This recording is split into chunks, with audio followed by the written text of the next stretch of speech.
Hey, Miss Gina. I just figured we'd go live and just kind of hang out and just kind of kick it, man. Not really talk about any kind of one topic. Just kind of hang out. You know what I'm saying? Hey, Eric String. What's up, Josh? I am, by the way, gonna play Candace's Hunter Biden interview. I don't know how many of y'all caught that. I'm kind of curious as to how that went. What's up, HK? But I don't have like any kind of scheduled program or anything. I just kind of figured we just kick it this afternoon. This happened. I know. I got to give them a bit of a backstory. So What's I up, went Zach? to dinner with a fellow podcaster, and we were just talking about interviews because we don't do too many interviews on the show. And he first asked me what was the best interview I ever did, and I said, without question, the USS Liberty survivor, Phil Turney. Up, Josh? And then he said, what would be your top interview that you'd want to do? And I said, oh gosh, we're in such a different time now. Like, I'm just not interested in politics. Like, it would have to be something so different. And then I said, actually, Hunter Biden. And I said to him, I watched your sit down with Andrew Callahan. Yeah. And it was kind of the most refreshing interview that I had seen in politics in a very long time, because we're so used to being gaslit about various things happening. Everyone's trying to hide stuff. And we read a lot about you. I guess we didn't really hear anything from you. So this was kind of the first time that I heard you in your own words, just totally owning your addiction issues, also going after Jake Tapper and George Clooney. And when we were kind of expecting the typical Democrat, like, these are great guys, these guys are amazing, Jake Tapper should, win a Pulitzer, I don't know. And I would just, it wasn't what I was expecting, is what I would say. So, when the first time I ever seen George Clooney advocating, I was like, you're a fucking movie actor. What are you doing, man? Just because you make movies, politics probably shouldn't be the thing you stick your fucking nose in. It kind of upset me, really. I mean, not like, upset like that. It just kind of, so, I was like, I can't and then that person just sort of made this happen. Yeah. So I want to just sort of get into the Hunter Biden story. I will say to the audience right now, I have already made the pledge right when I got on the phone with you that, like, obviously I'm not going to make you say anything bad about your father, because that would just be completely demonic to be like, say something terrible about your father. Everyone knows my opinions, my political perspectives. They're already out there. He is your dad. So that is separate from my viewpoints. Because there's no way I possibly could. Yeah, of course. I totally get that. But there's a lot to be said about you, and a lot that I guess hasn't been said about your journey. And I guess I want to well, I bet Carl's probably pissed right now over that. He wanted to know about that fucking diary. Bad boy. Question for the culture. The cocaine that was found at the White House, was it yours? No, not only was it not mine. No, number one is thank you for having me here. And one of the reasons is to be able to answer these questions. The one thing I am, after 6 years of this, I've been everybody sober thought since that coke June was this. 1st of 2019, clean and sober, verifiably so, by the way, and verifiably so by the Bureau of Probation, in which I was drug tested randomly for over the course of 2 years while I went through my trials and things like that. But beyond that is that, directly to your question, I wasn't even there. Not only there, but people have to understand is where that cocaine was found was, the visitor's entrance underneath that is where visitors come in and they come over from the old executive office building staff to go to the Oval or go to the chief of staff's office or to the offices in the West Wing. That was Rich's coke. I tried to tell him. In right outside of the Situation Room. And it's like he was just there to pick possibility, Hunter up. not even remotely, beyond the fact that I wasn't even there. Right. I mean, I spent probably, over the course of 4 years, maybe 25 days at the White House, like 25 nights, 30, if I, am being fair. And so it's just, it was an easy, I'm an easy target, and understandably so. Right. I mean, I've been, I think, probably the most What's up, Michael? Famous addict and famous person, there's a grace of God in recovery True for 7 years, but close to 7 years first. So Yeah, I definitely thought you were on drugs while your Yeah. father was in the White House. I don't know. Yeah. But I think it might have just also been the timing of the Nah, Joe, laptop coming out, and then you people know, a lot of that shit you see on TV about them catching them pythons and them shit down there, a lot of that is staged. I know people don't want to believe it, but that shit's staged. just assume Listen, so the next time you watch that show, you watch and see how many of them snakes look just alike.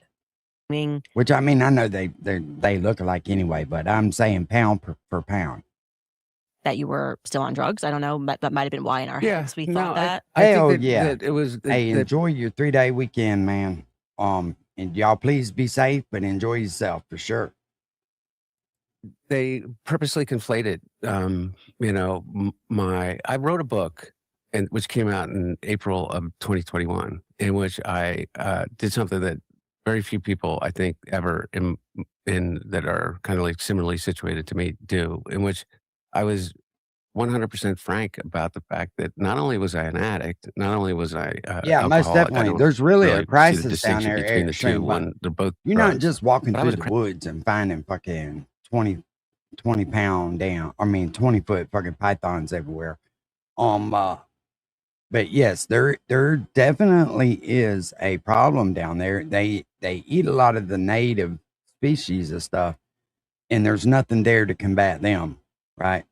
And they do pay pretty good to catch them. And I'll tell you, they really have more of a iguana problem than anything else. Hey, Daniel, British Bulldog, what's good? crack addict. Like I was a degenerate crack addict. Damn, I mean, dude. I've heard you Over call me- Kyle?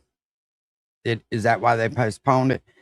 Hey, can somebody tell me really what his passing was from? Do they really have like a diagnosis on that, or was that because they're trying to shift it?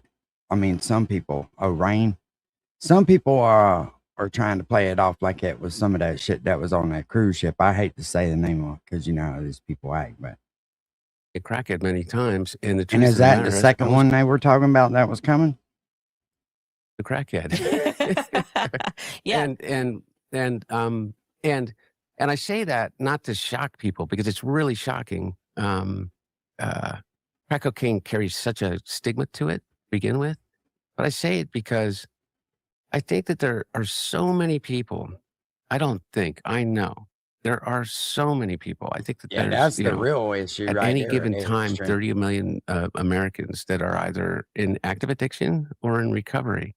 There's not a single person that I know that hasn't been impacted by addiction at some level, in some form, personally, or with someone that is 1 degree of separation from them that they love. No one that I Damn. know. Least of all me. Yeah, and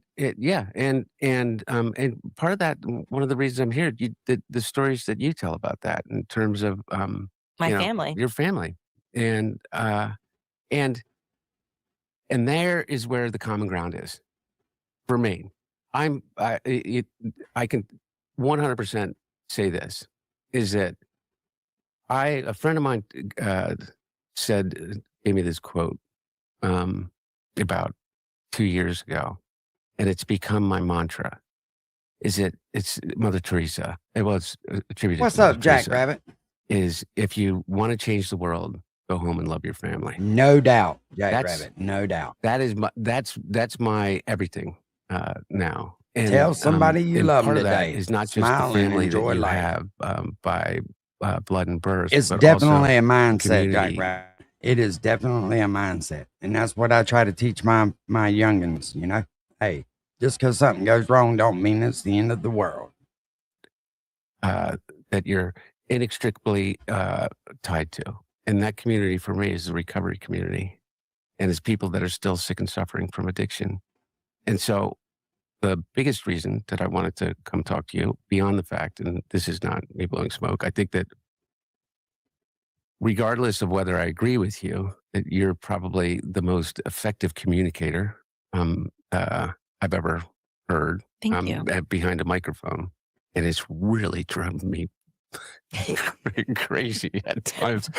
It's really When I was really the made me enemy. mad. Yeah. Yeah. It's a bitch you but pissing me off. is that I wanted to talk to you about those things and anything else you want to talk about. Yeah. You know, I'm most interested in the addiction story. And I was saying to you before we started rolling that this was sort of something that I noticed when I would cover various topics, whether it was pornography, drugs on my Yeah. show, Yeah, drinking. a lot of addiction. How many men Addiction, a lot of problems stimulate from being addicted, right? And we won't get into the causes of why, but you can about imagine a lot of bad stuff, man. People looking for escapes from reality and pain, and men would write and say they were suffering with various things, and yet they don't often speak about um like how they're quietly suffering whether it's with addiction to pornography, addiction to drugs, and I don't think there are enough conversations about it. And so when I watched that interview of you just laying it out there, something that most people try to hide or they're shameful of, I was like, there actually just needs to be more dialogue about it. I grew up with tons of addicts in my family. I have people in my family who are still addicted, and I think there is a natural anger that people have when they, for some reason, believe, and I think this was part of anger that even some that I had it toward you before I heard you speak about your addiction, is that you sort of think when somebody has money and political connections that somehow removes them um, from going through these sorts of barriers in life. So when I grew up, it's like, oh, okay, like you have uncles, whatever, that are addicted to crack, you have cousins that are doing crack, whatever it is, or experimenting with meth and drugs and those things, and then you see someone that has a life of privilege, and for some reason in your mind you wrongly go, okay, that can't happen. And it did happen. And I'd like to hear like how you got addicted. Like what was actually the story, your path toward addiction? Yeah. So thank you for let me talk about that or asking me about it. And I really mean it. It's one of the things that no traps doubt. people. No I can doubt. only No speak doubt. about myself, but I think that people that are in that are addicts or that are in recovery, also you find out really fast is that you're not as terminally unique as you think you are. Is that and one of the things that uh, that is really important about addicts talking to each other and talking about it is that realization. Because one of the things that traps you in No, your addiction is shame. he interviewed the And, you know, lawyer too, or did he just play the same video that I did? you like me are Catholic, and we have learned that guilt is an appropriate emotion.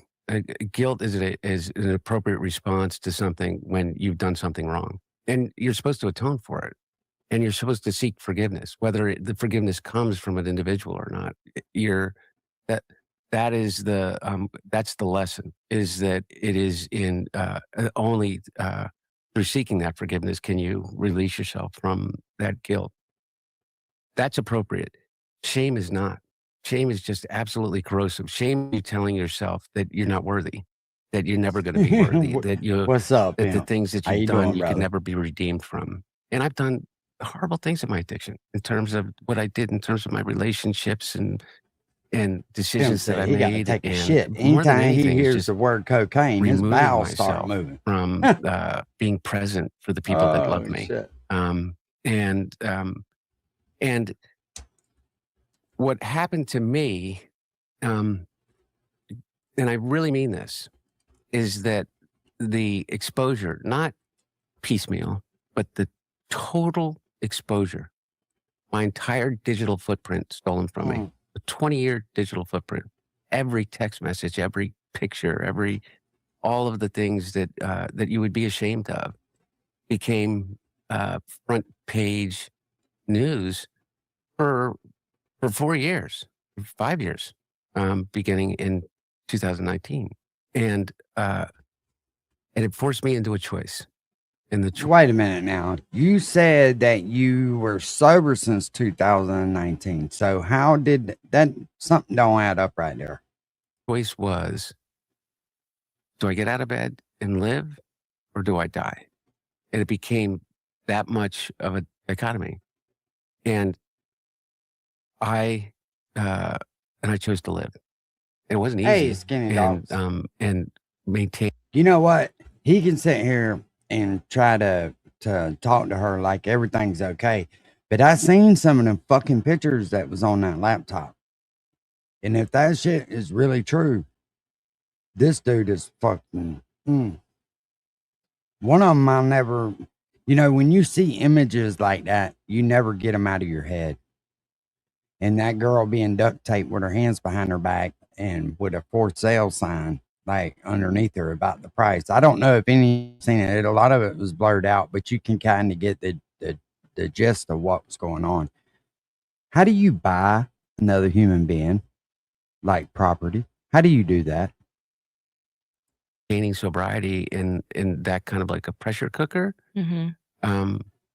is often the thing that triggers you. But something broke in me in a good way, which was that I no longer have any fear. I like, sitting down with you is to me an opportunity for you to see me as a human being and not, Hunter Biden laptop. Yeah. And the pictures that, Congressman Green, put up in Congress or the New York Post. I think I was on the cover of the New York Post in 1 year more than anybody in the history of the paper. And none of it was good. None of it was good. And, but what it's given me is the opportunity to own it all, is to own all of my story without shame or fear, realizing that I have a community of people out there that I want to be of service to. I really mean that. And so part of it is by me being able to be honest about it. We were just talking before we started this, is the hardest thing for any addict to do is not only get honest with the people that they love, but to get honest with themselves. And until they can really see themselves for who they are, all of it, and decide to love themselves. This dude has had one of the easiest lives in the fucking world. Yeah, the cycle is just going to continue. It's just, at least in my experience, that's the truth. I think one of the things. Did I even answer your question? Yeah, well, I want to talk about the first time that you got introduced to it, because that's interesting. Oh, I know. I went into all the good stuff. Actually, start with that. Like, how did you actually get introduced? First off, describe for people who don't know the difference between cocaine and crack, because crack is a lot more addictive. Yeah. And so just what is the difference? I know I got a lot of heat for. No, it was fantastic. Yeah. It was fantastic. I was like, well, he's actually very educated on this. And well, it's important to me to make the distinction that there's this idea that that there's this kind of a secret kind of special enhancement to powder cocaine that makes it into crack, and you have to have some technical degree in order to be able to do that. And let's start all the way at the beginning. I think that I'm genetically predisposed to be an alcoholic. I do believe that there is a genetic piece of it. I do believe that my brain works differently as an addict in terms of the way in which my synapses fire once they're introduced to the dopamine hit and the serotonin increase that occurs because of an introduction of a substance. I believe that that I became acclimated and physiologically dependent upon that when I started to drink in earnest when I was in college, in which you can control. And, I made it through Georgetown, and I went to Jesuit Volunteer Corps for a year, and it's kind of like domestic peace. Well, the JBC. I was JBC for the year after college. And then I went to Yale Law School, was married, had my oldest daughter when I was a first year law student, and made it through all of that, and made it through my first years of employment, drinking probably more than everybody, than most people do, but completely functional. And one day I woke up when I was 33 years old to my brother calling me and say, "This has got to stop. Like, you got to stop." And what he meant is that, like a whole weekend was missing. Kind of, and I said, okay. And he that sounds like a good time. And he put me on a plane in New York, and I flew to a place that was started by Eric Clapton called Cocaine. Crossroads in Antigua, and I went to rehab, and I came out, and I went directly when I came out. My brother picked me up from the airport, drove me to an AA meeting, walked in with me, DuPont Circle in DC. I met my sponsor at that first meeting that I ever went to, and I stayed clean and sober for about 7 years.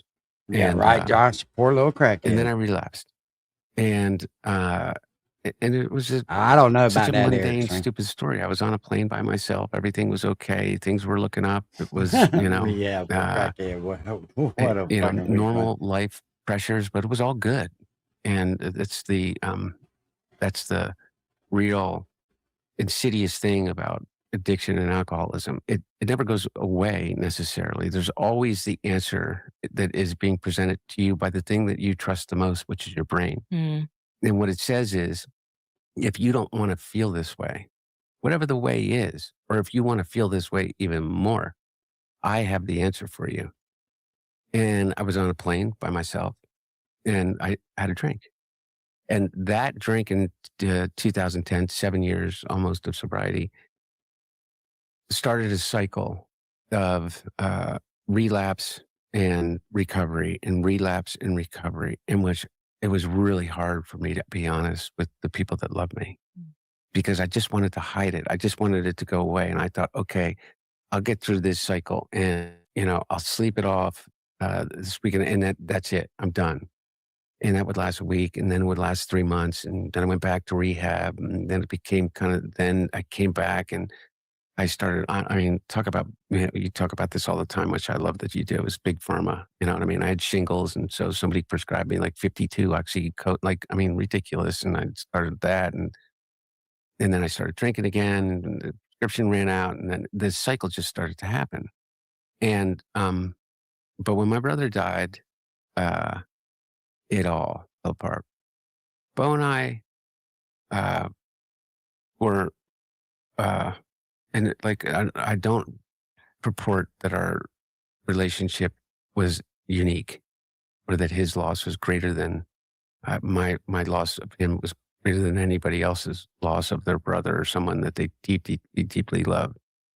But when my mom and sister and my Bo and I were in that car accident in 1972, and we survived, it was the two of us every day. We're a year and a day apart. We talked every day. I mean, except when he was in Iraq, I literally probably talked to my brother every day.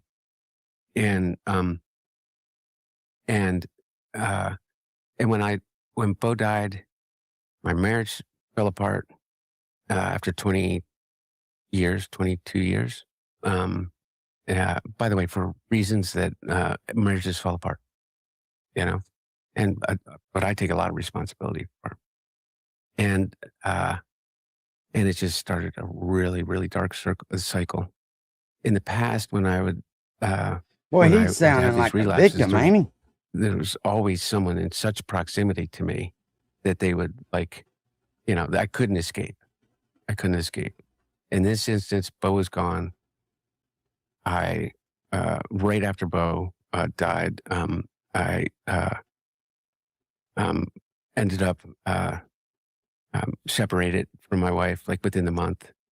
And my dad, for the first time in my life, who was my rock, was stuck in his own grief, deep, deep grief. Mm. And I just went down into a hole. And I checked myself into a rehab that year and came out and stayed sober for a while, and then relapsed, and then went into an outpatient program in DC, where I went 4 hours every day for, from 8 to 2 or 6 hours every day. Hell yeah, Cosmic and then I Crazy. relapsed. Enjoy yourself. And yeah, I'm I not came really a back, fan of and him they either. said, well, you have to.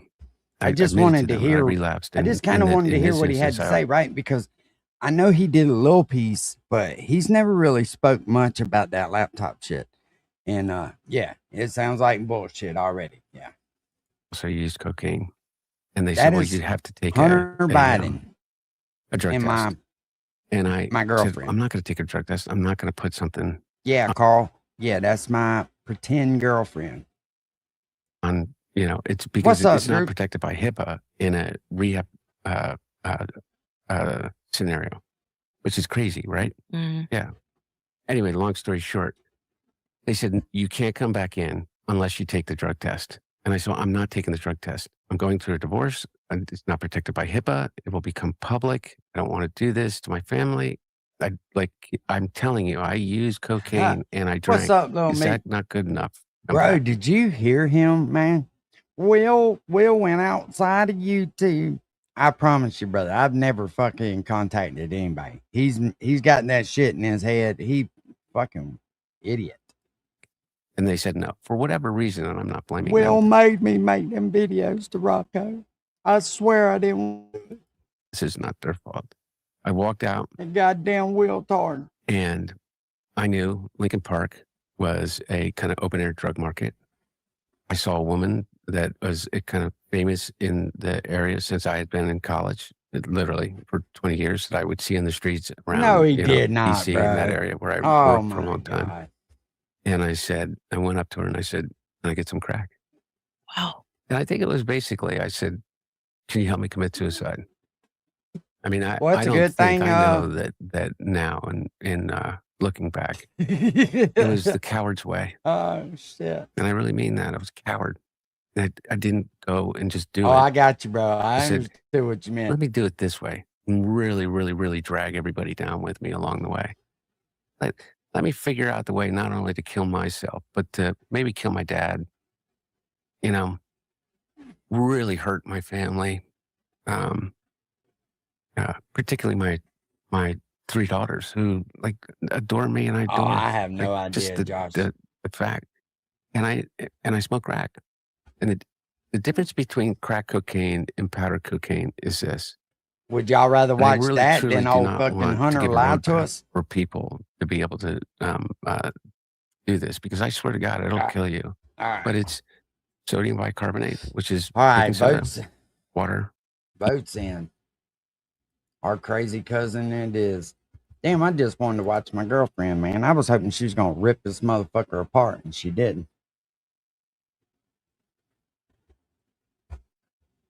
I figured she was gonna jump on him with all fucking claws.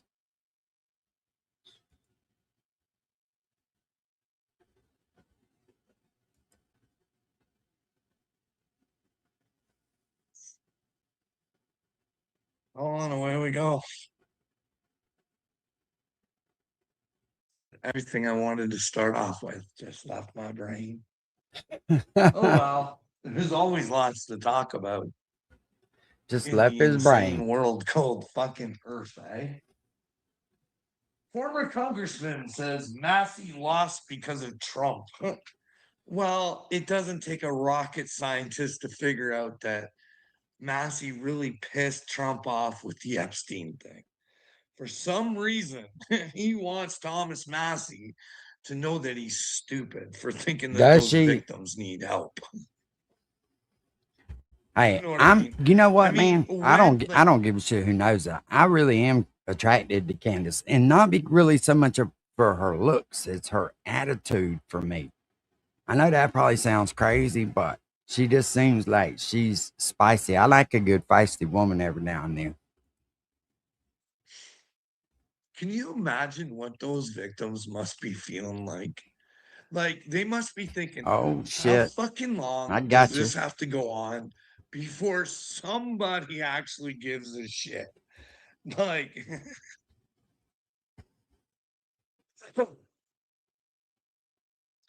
so yeah, can you imagine they spent a lot of money to make sure Thomas Massey knew he was stupid for caring about Epstein. And he wanted to make sure everybody who liked Thomas Massey had no reason to listen to Thomas Massey anymore. Because he was a nobody and a nothing. He was a loser. All right, let's see what he put out here. Hey, little me made a new video about an Epstein victim. I don't know if you've been listening or not.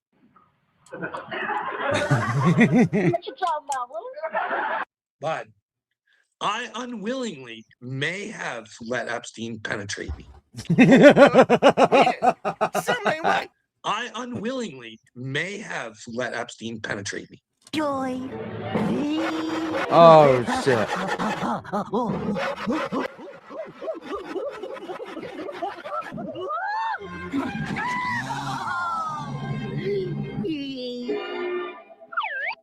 Oh, I got penetrated by Epstein. It's Rocco. If it's you who wants the taco, I'll be your daddy, baby. I got an 8-inch tongue and I breathe through my ears, baby. Girl, I've been so sad and down, couldn't understand why haters joked around. I wanted to be free with other creatures like me, and now I got my wish. Cause I know that I'm a gay bitch. Slayback. Oh I am an shit. Epstein victim. I don't know if you've been listening or not. Hold on, let me load this other one up, Daddy. Oh hell, I cut everything off. Hold on, let me load this one back up.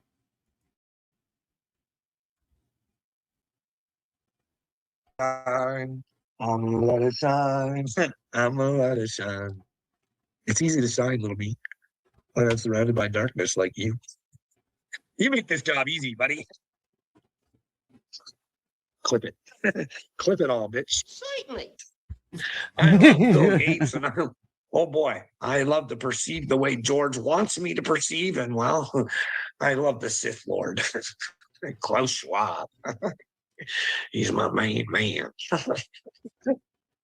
I remember the day he said that Hey, shit. I was Tyler, like, what the fuck? and loves me. Yes, he and loves me. And the Antichrist will. Bitch. Every beat gets stepped on. I ain't gotta do much. Pull up with my white hoe. Make her tie my shoes up. Nigga with an AK. Hate these niggas crew clutch, but I don't rock no white sheet. I'm in this bitch with 2 guns and I'm ready to blow them. I'm back on their ass and I'm ready to show them. I'm acting like these niggas better than me. I come demonstrate stepping on this born. Ain't really in them repeating myself, so I ain't finna talk to the bitch if she porn. I make a pretty bitch get out my face. Fuck from around me, this shit ain't the norm. Fully on me and I made the bitch rain. Bet when you niggas won't weather the storm. Oh, and little people, I want you to know I'm always learning. I keep learning from you guys. Listen, I want to thank you from deep down inside my heart for doubling my sub count for me. Because here I was going about it all wrong, asking for help. Seems all I had to do was pick a fight. Funny how this world works, eh? You pick a fight, and people love you. It's twisted, guys. You guys are twisted and you don't even see it. Carl. I can see you're at it again, bud. Why didn't you just move on? You ask people to unsub from you. You shut off your comments and you ask people to move on. And I did unsub you, Carl. I unsubbed and I moved on. And all of a sudden, within the past week or two, you've been tagging me, multiple times tagging me. And I was thinking, well, why is this guy tagging me? Well, as you can see by the clip I posted before this, back when this started, Carl picked this fight. He picked this fight and he doubled his subs, like he says, and he got more viewers. So Carl asked us to unsub him again because he was crying like a little baby. Stop picking on me. Stop making videos about me. Stop lying about me. Never lied on you, dude. I've only used your own words against you. That's it. I've used the nasty, dirty, disgusting things that you said about your wife and your children and your family, and I've used it against you, Carl. But here we are again, Carl. You ask us to unsub. We unsub. Don't go in there anymore. And now that you're losing subscribers, you're trying to do it again. Who knows? Maybe we'll get back to the point where I can put my comment section back on. Again, it has cost me about 30 subs. I heard him when he said that. Life goes on. Obviously didn't want to listen to me anyways. You were just here to be ignorant. You can't make this shit up. No, Carl. I wasn't in there just to be ignorant.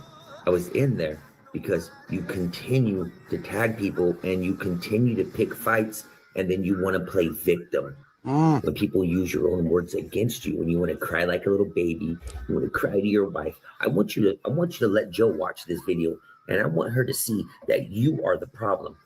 You are the one that she continue knows to he's pick the at problem, people, and but when he's they come also at you, the check. we're the fucking Shit, devil. the We're check. this, we're that. When really, Carl, you're the devil, dude. You're the devil.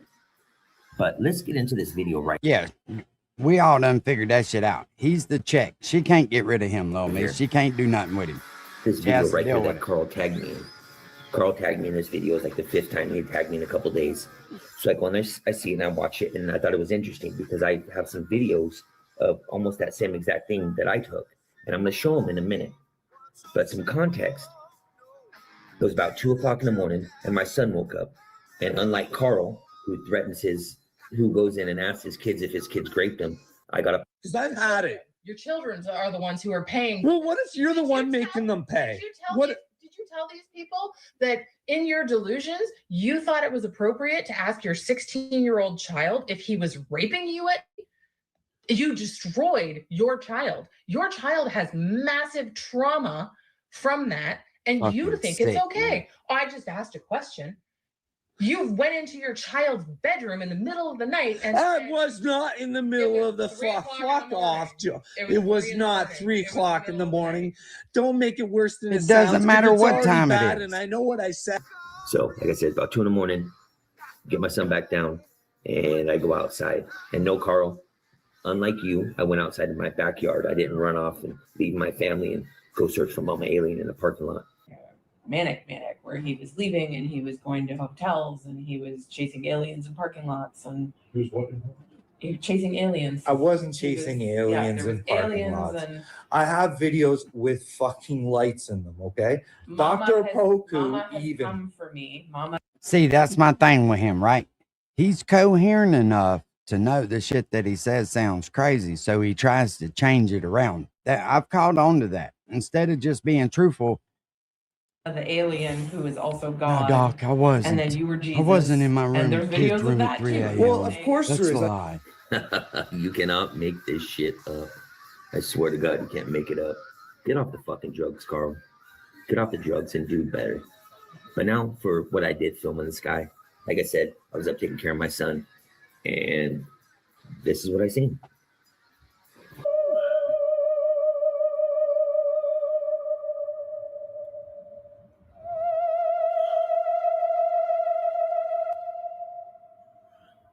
It's fucking crazy. Motherfuckers flying over my house.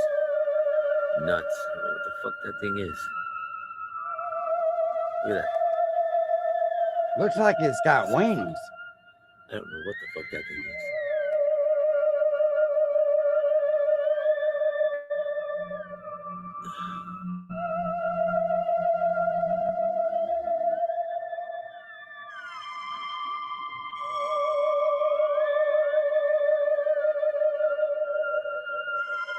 Bro, the only thing that makes me say that that's an aircraft is the red and the green, right? Because they, if you notice, even on boats, red is on the left and green is on the right, and that it's marked that way.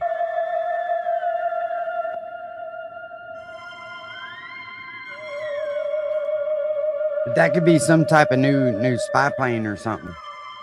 Look at that shit. I don't know. It looks like a square there, doesn't it?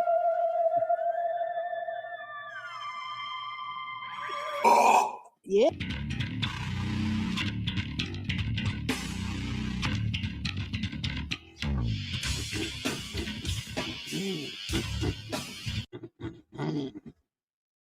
Little me always makes fucking funny Speaking videos. of So Epstein, yeah, I have the balls, unlike nobody else. You know what I mean? To say, hey, I may have been penetrated by Epstein. You know what I mean? If the rumors are true that him and Gates were trying to plan a pandemic before the pandemic, and I don't know, maybe they just got lucky and the yeah, it just pandemic happened to happen. you can kind of see the wings, but green is on the right, red is on the left, and it's that way on boats too. happen. I don't know. Definitely, if it, I don't know, but but I'm you know, thinking you never if see it the this same is as somebody in theirs. person. Little me, I'll tell Because you what I seen one night, man, out there on the back of that shrimp boat. I was back there fishing, you know, at the end of our dock, and it's about, I don't know, 3 o'clock in the morning. I believe I was on the back of the shrimp boat, but something green, and it was fucking fast, man. But the only thing that makes me think that it was an asteroid or something is because it left a trail. But it didn't look like a shooting star, and it was bright, homie. When I say it was bright, I mean it kind of lit the fucking sky up. And I looked at the news the next day to see if anybody else had seen it. Nobody had reported on it. It was kind of crazy.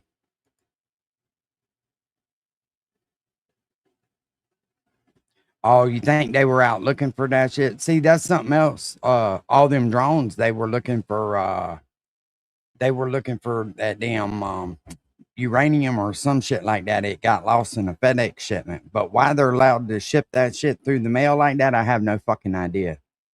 point at, hey, if you wanted to cover somebody who was part of fucking hurting the world, you'd give them a pardon, right? You'd make sure nobody can touch them. You know what I mean? And I think it's the same way on you the don't like to in the debate air too, Drew. science, and that pisses me off. I gotta tell you. Yeah, bro. It was Science about 2 can't years back ago. No itself drama. up. It sure It's was. It fucking was not late though, real man. science. It's weird science, and not the good kind of weird, I think. But yeah, No doubt. I come forward. I tell people I think I'm an Epstein victim. I tell people, can you imagine if they did do it? I'd He fucking wants to let be a victim so Epstein bad, man. penetrate my children too. There's children all around the world that get fucking penetrated by Epstein. I think we should stand up and just ask the questions and make sure that we didn't do the wrong thing to our children, because some of us did. As if we didn't get it done, they would have killed their grandfather, and we just couldn't do that. We as a family had to come together in the name of love and make sure that that didn't happen, and hate anybody who would want it to happen. Oh man. Yeah. I don't know. This Like, dude got a fucking Betty Crocker I don't know what mixer. little me's trying to prove. Oh, Does he know anybody that his may have brain got is fucking Epstein? scrambled. Is there people that he care about that maybe got Epstein's secret sauce fucking penetrated into him? Or is it Bill Gates' secret sauce? Was Epstein not around long enough to know that there would be a remedy for the fucking, for the epi, for the panty? You know what I mean? Takes me back to Epstein's chalkboard. He fell for it too, didn't he? We should take a look at that. I know I got her saved somewhere. Yeah, they show you dank the brains. That pretty much means hack the brains. Hack the brains, make them so they don't give a fuck about nothing, because it's too hard to figure shit out because there's just shit coming everywhere from every direction. Let's speed his dumb ass up. And they'll never know their own power, that they have the right to say, hey, what's up here? What's going on? Is Satan in France? Donald Trump as our leader and Mark Carney. Do you think the Pope to give the Rothschilds the finger? Do they think the Pope would stand there? Because, well, he benefits. They're in business together, okay? Could Pope see, if he was to see that his friends that pretend to be on his side, could he give him the finger and say, I pick Jesus. Take your devil money and go. You ain't wanted around here no more. But hey, Rothschilds, you can always find Jesus. You know what I mean? And Jesus is in you, but we got to separate. Jesus warned of these times. Do you think the Pope could do that to the Rothschilds? Go, fuck you, Rothschilds. I have nothing more to do with you, Satan worshiping pieces of shit. And I'm not saying they are. I'm saying if it came out. But I really believe in God, and fucking you guys don't. You know what I mean? I don't believe that you can be a hypocrite like fucking Donald Trump. America first, but when I can buy something off of somebody else and sell it back to my people and gain some money off her, that's the way I'm going to do her. Don't. This simple-minded motherfucker, boy. Anyways, I don't think we should use immigrants unless I'm using immigrants. for the reasons I want them to be used. You can really tell he gets all You his know, shit off Candace fucking and Hunter had some good points. I didn't YouTube. watch the whole thing. Like, even I was going off about that Burisma thing, and that should be looked into. You know what I mean? Like, Biden did try to keep $8 billion away from fucking Ukraine if they didn't fucking fire that district attorney. You know what I mean? But you might want to ask yourself, because back then, before the pandemic, you can ask Bill Gates, why was you guys sending I $8 don't know, billion Kevin. to Ukraine? I'll have Because to Bill look. Gates was telling me I that it was one of haven't the watched no dirtiest countries in the world. today. We'll check in on him though after Maybe they we were trying watch to clean this. it up, and Biden said, "You want to clean shit up, bud? You're looking in the wrong places. You might want to keep being dirty." Who knows? That guy fled the Azov battalion, all sorts of crap. But yeah, the Burisma thing.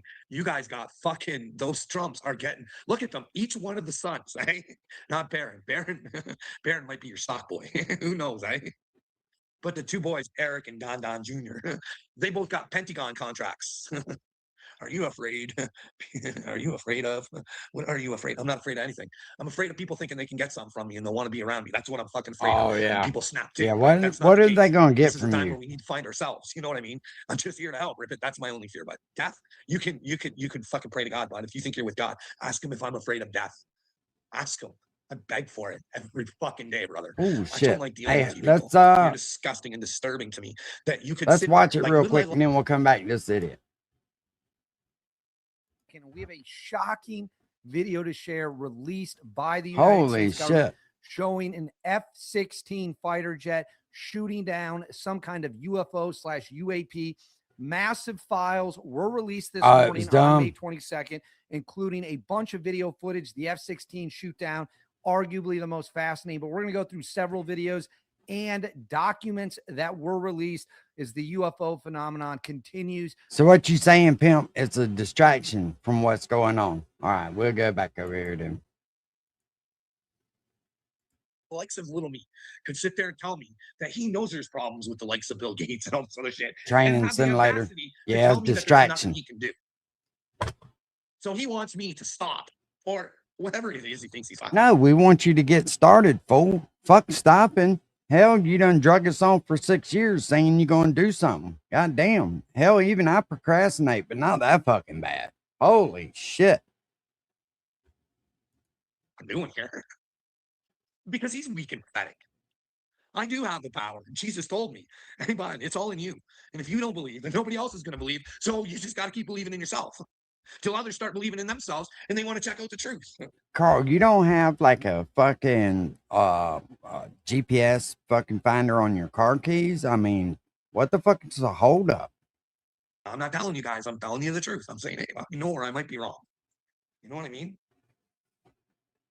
Because I hate to say it, like I listen to Hunter Biden and I think he was being sincere.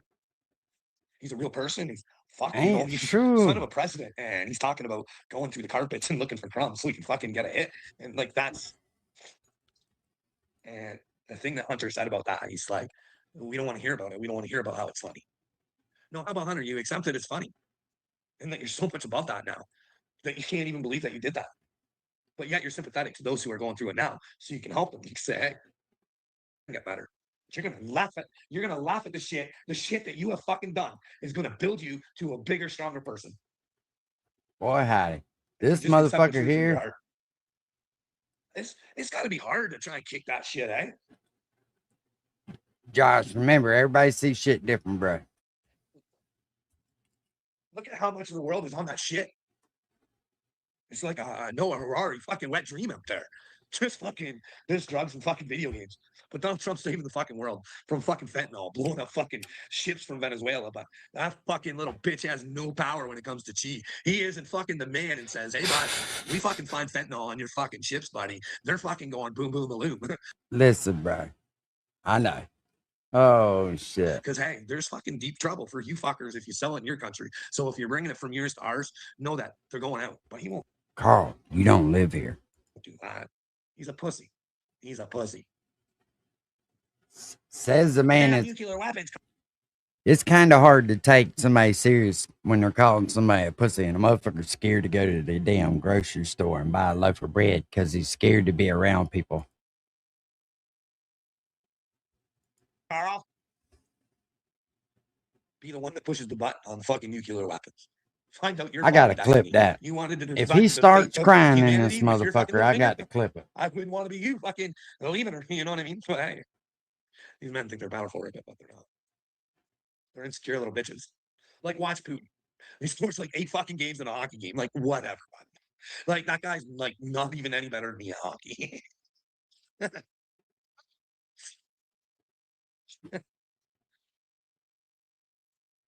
You know all about playing with sticks, don't you, Carl? Grabbing that shaft just at the perfect angle. Huh, buddy? Fuck. I love that Don loves statues of himself, eh? April. Hey, rip it. I love that Donald Trump loves statues because, like I said, when I like, this ain't my home. For some reason, it don't feel like home. I've had some coincidences to make me feel like this ain't my home. So that really makes me feel better about, you know, not afraid of dying. You know what I mean? And hey, what's the worst thing that could happen to me, Rip It? I'm only trying to get the truth, and that's what Jesus wanted, and that's what God wanted. And if I'm wrong, and there's no creator, and this just all came from nothing, I'll just go back to nothing, and I'll never know nothing happened. You know what I mean? No harm, no foul. But if you're playing on the wrong side of the street, what happens when we die? I don't know. Is there hell? Is there a second death? You know what I mean? Those who just never gave a fuck about the truth, but never really wanted to hurt anybody, but did hurt people because they didn't know how to not hurt people. Or I don't know. What do you think happens when we die? Like, if this was the end times and you had all the atheists in one section, what do you think God would say to them? I don't know. I don't know. I just have creative thoughts and just think, hey, what if? You'd probably say, those atheists of you who thought there'd be no repercussions for your actions, well, guess what? Now that I'm here, what do you think? Or maybe he'd say that to part of them, and then he'd say, hey, good news for some of you, though. Those of you who knew to fucking live in the truth. Is that where I'm at, all Rip these It? religions was teaching you Towards was the fucking end. stupid. And I'm not saying it is. I'm not going crazy. I'm saying, what if? What if? What if the elite stupid heads like Noah Harari who says be inside or coffee? And I just started that a little while ago. So anyway, I go get a coffee. After dropping the youngster off, get myself coffee. I go in there, girl behind the counter. Well, I guess I kind of know the girl behind the counter. I don't know her. I really don't. And what I do know, I'm not really a big fan of. I'd love to explain why. Maybe I will one day. But maybe you would think the same way, knowing what I do. But anyways, so I'm still polite. You still polite to people and stuff like that. But anyways, yeah. So I order my coffee, and her being the sweet person that she is, right? Being a nice girl. Go to the 50-minute mark. Hey, I haven't seen you for a while. I think it's $9 million. How fucking retarded is Mark Carney? But no, we buy onto it in Canada, right around the corner. April showers. Get this. 10 million tax dollars went into a fucking cricket farm. Invest in a cricket farm so Canadians could have jobs. Do you know what those fucking crickets were for? For your eating pleasure. And I guess it just didn't take off the way they thought it would. And well, $10 million drowned the fucking drain of Canadians' hard fucking work that hasn't even been worked yet. It's work that our children have to do, but don't worry. This motherfucker here just don't know, does he? People do eat crickets. Hell, where was we at the other day? Oh, place my daughter works at. They had like chocolate covered cricket. Now I kind of was like, it's more of a fucking damn gag thing than anything. By then we'll have to have a big brand new brave world because there's not going to be any jobs to work it off because AI's got it all. No more hopes, no more dreams, no more fucking anything for anybody. Just fucking right in the sauce of AI. It's smarter than you, but fuck, it's been proven to lie. Candace fucking proved it lied. She had the evidence in a book and it still fucking lied to her. What do people think they used to eat back in the day? like when they couldn't get fucking meat and shit.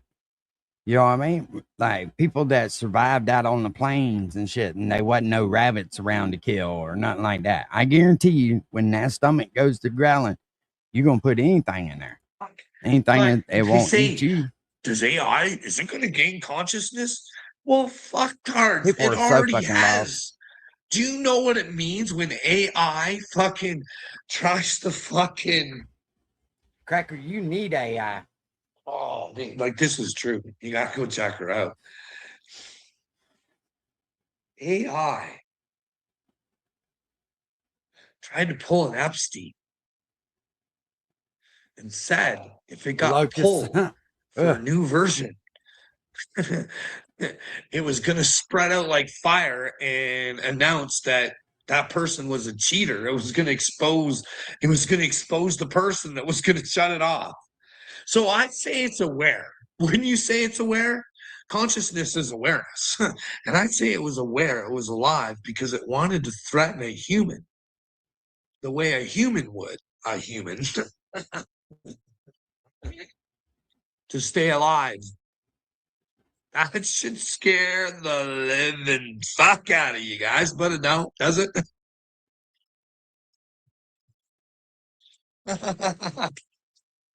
Fuck, what are you going to do when AI finds out how destructive fucking humans are and how stupid they are? And they don't have a need for us anymore, right? They're dumb. They're just getting in the fucking way. But maybe this is the master plan. And I'm not saying they've got I'm this not going motherfucker crazy. I'm hook, saying, line, and what sinker. if? That used to be What old if? saying. What if the elite Some stupid would heads say. like Noah Harari, who says there's going to be superhumans, and they have a way to carry their consciousness into another avatar, right? And that way, they're the rulers of the world forever. I'm just thinking, oh, fuck, eh? Wouldn't that be something? Wouldn't you want to say to him now? Rip it. Wouldn't you want to stand up to Noah Harari? Because if there's one motherfucker in the whole wide world you guys should not be scared of, it's Noah Harari. You should start asking him questions. Why do you think we're useless, fuckhead? And where the fuck do you think you get off thinking you're going to fucking drug our children and make them addicted to video games and live in your little meta fucking verses, bitch? Hey? Or is that what we want for our kids? You know what I mean? Kids are spending more money on their fucking avatars inside the fucking video verse than they do for themselves. Please get me the card. I want to get this for my avatar. I gotta look at. Okay.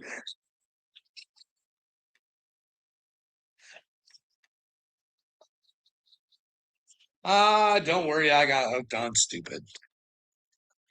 Fuck that fucking hockey game. I got into buying the cards. I want the better players. Oh shit, eh? Oh man, we live in a world where we just get taken. I just fucking money for nothing and your chicks for free. As long as you got something, you can have a chick on your side. You know what I mean? You can be the biggest fucking douchebag in the world. Huh? He may not have anything for him mentally, but if you got something physically to give them, fuck, it's not a good out here, eh? Rip it. You probably think I'm a prude, eh? But I gotta be honest. What do you think? Like, if God was real, eh? And he is real. I think he is real. But if he is real, how do you think OnlyFans goes over? Eh? How do you think this like, I'm just being honest, dude. Like these women trying to justify fucking showing their stuff for $1, but it's it's really to show their power. They're showing their power. Look at my power. But All the power to them if that's what they want to do. I just think they're fuck. I hate saying shit like that. You know what I mean? But it's just how I feel. I don't know how they feel about God, if they even care about God. But Carl, what's God think about I you just stalking your son's girlfriend on social media? Huh? What does God think about that as you sit back and lust over her on social media? just think that people give themselves excuses to do shit that they know that's wrong and they don't want to do it. I'm quite sure a lot of people who do OnlyFans, they say they like to do it, but they really don't like to do I it. mean, Because if seriously, they how had the many money, people has looked at their kid's significant other on social media and lusted over them and then run to the internet to tell everybody how slutty they are? and they didn't have to do it, they probably wouldn't do it. Then again, maybe there It's are fucking some crazy. who would really do it. You know what I mean? I've Maybe, I don't know. I'll be honest with y'all. I've never followed any of my kids' girlfriends or boyfriends on social media. I don't see any point to do that. I don't know what that girl was in it for. I should, uh, maybe we can find out from her one day. That girl who took on 600 penises She took in on one sitting. 1,000, stupid. We could ask She her took what on that was 1,000. She was taking requests, and you still couldn't hit. about. How about that? Was it for attention or was it something that you really, really, really enjoyed? Is that something that made you happy inside, or Well, she was probably sore inside, buddy. I mean, that would be common sense, right? no one tell that young girl, hey, maybe one day you're gonna want to fucking grow up and you're gonna want to have kids of your own. Carl, she's like almost 40 years old, I do believe. I may be wrong on age, but she's no spring chicken for sure. Maybe it won't be a good thing, but maybe fuck, be proud of what you done. Hey, wouldn't it be easier not to show but you'd have to be honest with your kids, right? Like, hey, if you'd learn from it, you'd have to say, hey, look what I was willing to do for attention just because I didn't love myself. You guys don't have to do this stuff. You can learn from my bad behavior. And, well, look what my bad behavior did, though. It helped me so I could help you. It got her some bumps. That's what it got her. I'm just not a fan of OnlyFans, but to each their own, you know what I mean? But what do you Now, guys Carl think? likes the in-person rubbing tugs. Hot Nadia. Hot Nadia from Cherry Pie, eh? No, Bobby Brown was from Cherry Pie. Do you know who Bobby Brown was? He's not the one that took you step by step. And I don't think that was the one. What did Bobby Brown? What did Whitney Houston's Bobby Brown? Because that's not the Bobby Brown I'm talking about. I can't even remember a Bobby Brown song right now. So that failed, eh? But anyways, the Bobby Brown we're talking about, she was the cherry pie girl. Nadia was the apple pie girl, right? But yeah, Bobby Brown, she said that Janie Lane. Could you imagine if this is real? No, Carl. That he was raped in the music industry and he had to live with that. No wonder he's fucking into drugs and drinking all the time, eh? Can you imagine knowing that happened to you and you have to keep your fucking mouth shut?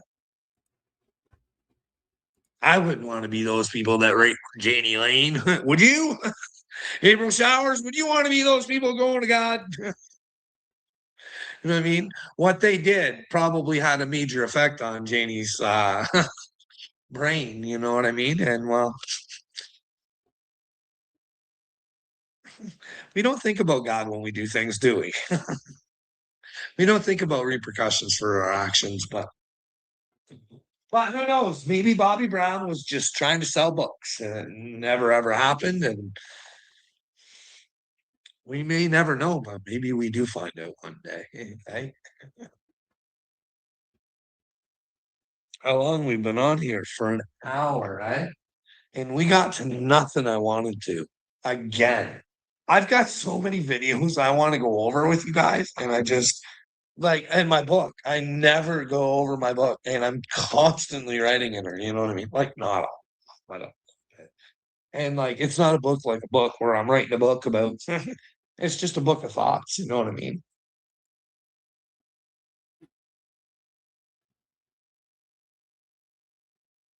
Why? Here you go. Let's look at this real quick. Hey, Justin, Mr. Trudeau. I just want you to know how hard these are for me to do, man. I feel sick to my stomach. I'm like bottom of the ninth, 2 out. I'm up to bat.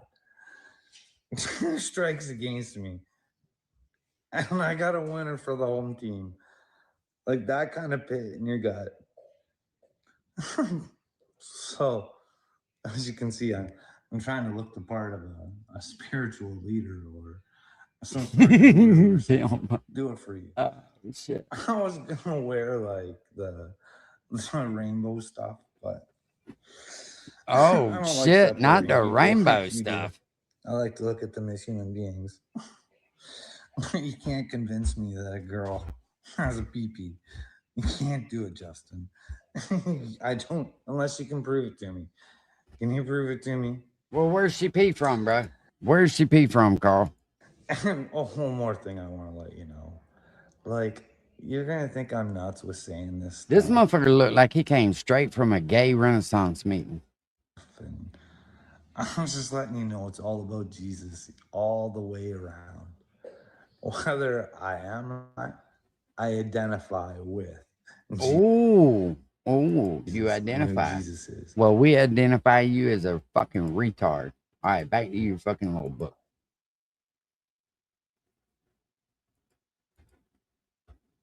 Where's the crying? Right. Alberta. Whatever. You need to disappear for a while, Carl Young. Well, I disappeared for a long time. Well, they found Wait you. till they get a load of me They now. found you. Where'd that pushover go, Carl? Peekaboo. We like that guy Here better. you We is. want that guy back. What's happened to you? The people would decide, okay, click in, bud. Because you got to know that Donald Trump's not afraid to kill a motherfucker, right? And that's breaking commandments. In fact, he's not afraid to kill some children. Hey, whole school full. Hey, Carl. And happened? Benjamin. What happened to the school right down the road from your house? Man, where was you at, bro? You was supposed to be there. You and your Captain Common Sense fucking Anyways, thing. he's talking to the kids, and the one kid's like, I got in trouble because I pushed that person down, but it's because they pushed me. And Jesus was like, good, you got your punishment.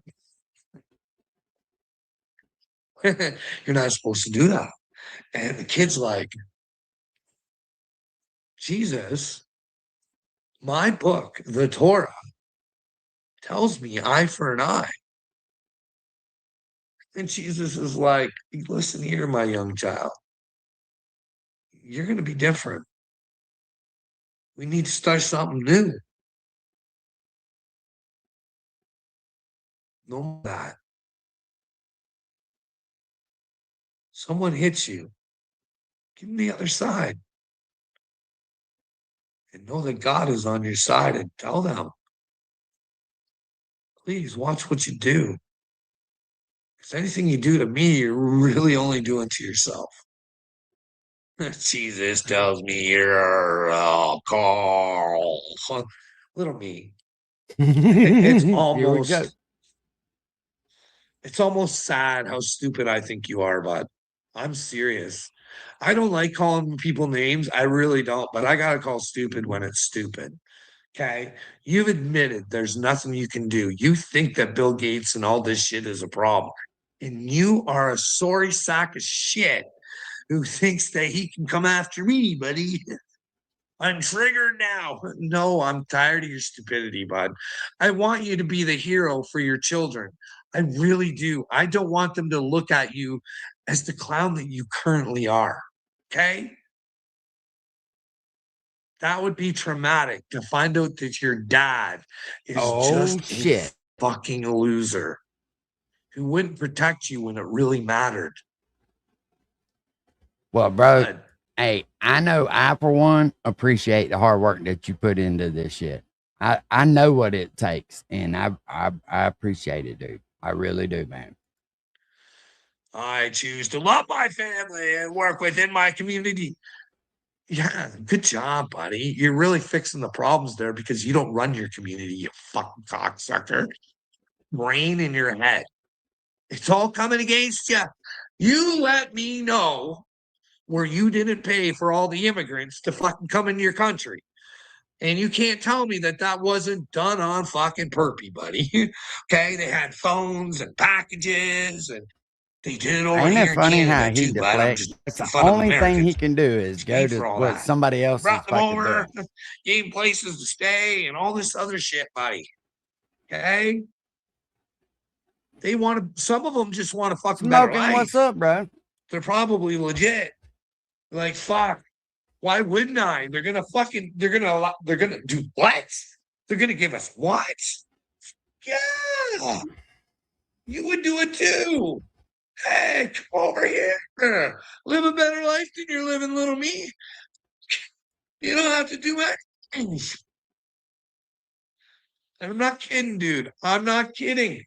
I'm not kidding. Okay. You guys make fun of me for not fucking working. And I'm telling you, my brain got smashed in and when I can't solve my problems, little me, because when I know what the root cause is and I can't fucking address it, it drives me nuts. It sends my central nervous system all to fuck. And I know that the problem is being backed by fucking the people that I fucking trusted the most. Hey? Fuck. You don't get her, do you?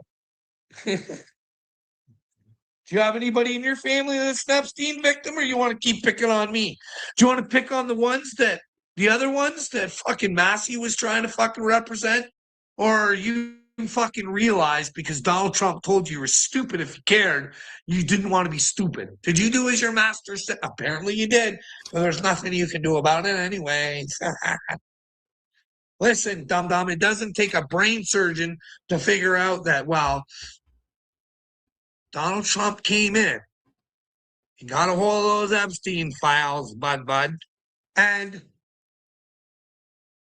I don't know if you know this or not. Bill Gates was one of the ones pushed the fucking green agenda the whole motherfucking time, trying to make a dime. You know what I mean? Just trying to make a dime off of it. And it's funny when Trump comes in. What does Bill Gates become? Not in so many words, but what I heard come out of Bill Gates' mouth was, now, this isn't verbatim, but from what he said, I got was, drill, baby, drill. We good now. To me, that would signify that someone has the goods on you now. And you're playing to Trump's game. Bill, you thought you were the master, and now Trump's got you.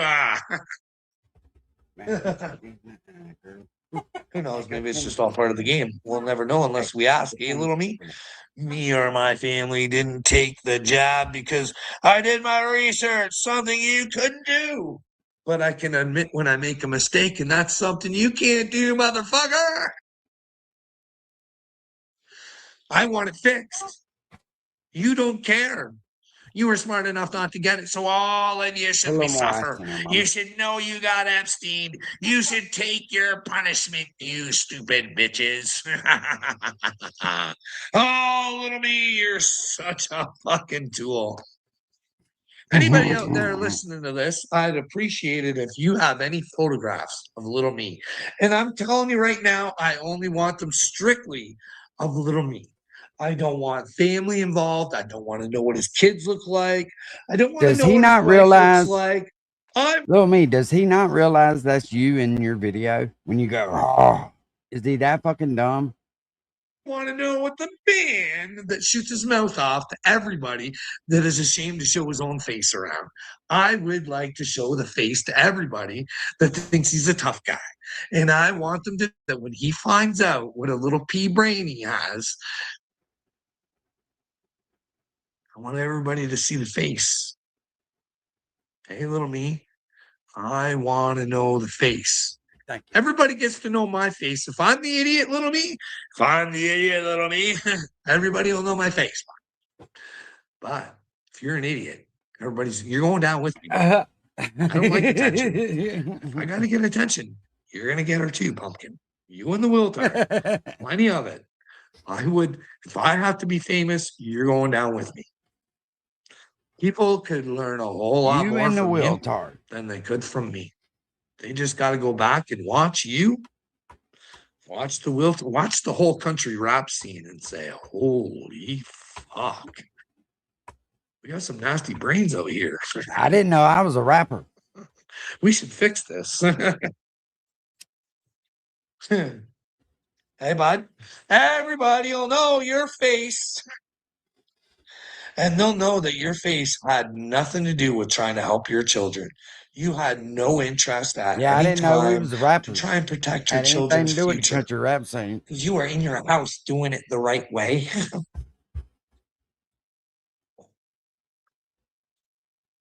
Shouldn't have kept tagging me. Hey, bud, I'm going to tag you all the time. I'm not going to stop until you say uncle. You say, I'm glad you said that, buddy. I'm glad you said that. I got something in store for you, Carl. You're really going to hate me by the time this is over with. Because I've got the proof that really makes you look fucking whacked out of your head. And you know who filmed it? You.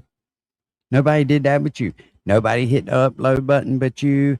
Nobody pointed the camera at themselves but you. Nobody said the shit coming out of your mouth but you. I thought you wanted this shit to go away. uncle, and I'll stop. Hey, what do you think of that, you little bully? Huh? You don't like it when it happens to you, do you, shit turd? Does Rocco want you fucking tagging him all the time? Does Rocco want you? Hey, buddy. Come on, little me. Play the game with me, cupcake. Show the world what a little pussy you are. Because the more you do to me, bud, the worse it's going to be for you. And everybody's going to see you, and they're going to know you are the little... See, that's his narcissist, right? Where his doctor told him he was a narcissist. He cannot just let it go. He's got to have the last word. That's why him and his old lady fucking fight so much. Man that had no interest in your children. But yet you barked all the time about being a... Bad drugs, smoke bad drugs. Good man, being a strong man, and you were everything a man should be. And everybody's going to look at your picture and they're going to know, fucking what a dork. I would ask the world to have statues of you, little me. I don't know how big those statues would be. How big would those statues be, little me?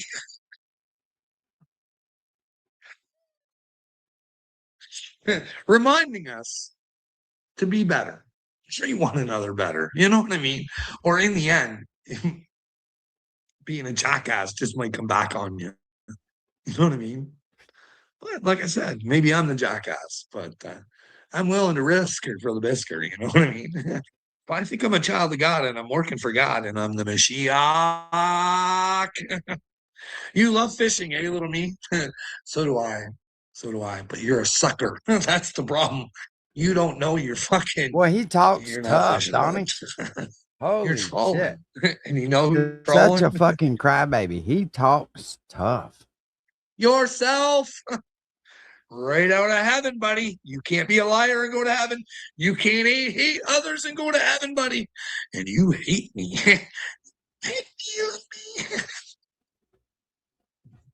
You think I'm a cow. I think you're the cow. One of these days, just because everybody's on your side now, little me, doesn't mean it'll be like that forever. Because sooner or later, there's going to be people out there who want to, protect the children. They're just going to say no. They're going to try and find a way to change it. You know what I mean? And it's so easy, little me, but you never take the time to listen. Now, I got to figure out a way to make this happen. It's not easy sending out an email to people saying, I'm one of God's chosen. He wants to do it with an email. I'm here to help. And I'd like to This prove motherfucking cracker gonna save the world with an email. Now tell me you're not fucking delusional. Email away, buddy. mental health system. Can we send you in a fucking email? Huh? Can we email you? That's fucked. Hey, Will. Not Will. It's little me. But little me, it is hard. Because I'm going to tell you, like Dude. when I hear people, because when you say you've been to the funny farm, the mental hospital, people always assume that you're a fucking danger. Like when I heard Candace Owens say, Laura Loomer's been put in the hospital 2 times and she's a crazy loony. You can prove it by just Laura proves it with her actions and shit like that. I don't have any actions of being violent or suicidal, but yet I have to come out here and say 5 fucking times I'm fucking so crazy. And Laura Loomer just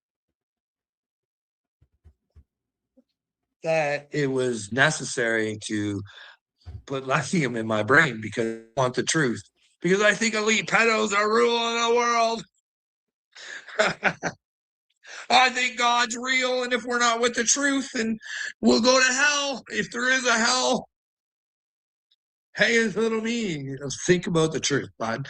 Think about where you are in the truth, and think about if you want to continue to go this way, bud. But if you want to play the game, we a player, bud. Because, well, what if, little me? And I'm not saying this is true. I'm using my imagination, okay? Remember, I think I'm the Mashiach. I want to What back this if up for using just a my second, folks. imagination, Bruce, and I'm sorry, but I need to hear that again. you stupid bitches. Oh, little me, you're such a fucking tool. Anybody out there listening to this, I'd appreciate it if you have any photographs of little me. All right, man, And I'm back it my up that family far. in your house doing it the right way. Tag should be, and everybody's gonna look at your picture and they're gonna tell you. Like when I hear people, because when you say you've been to the funny farm, the mental hospital, people always assume that you're a fucking danger. Like when I heard Candace Owens say,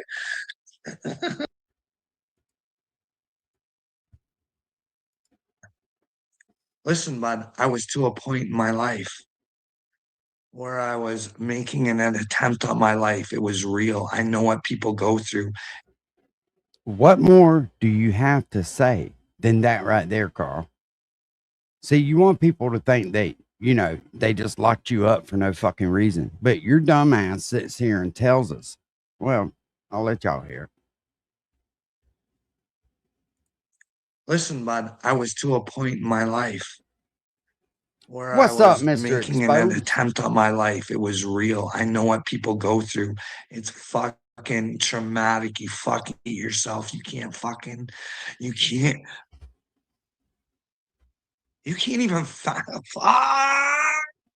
how do you not know this, you fucking retarded motherfucker?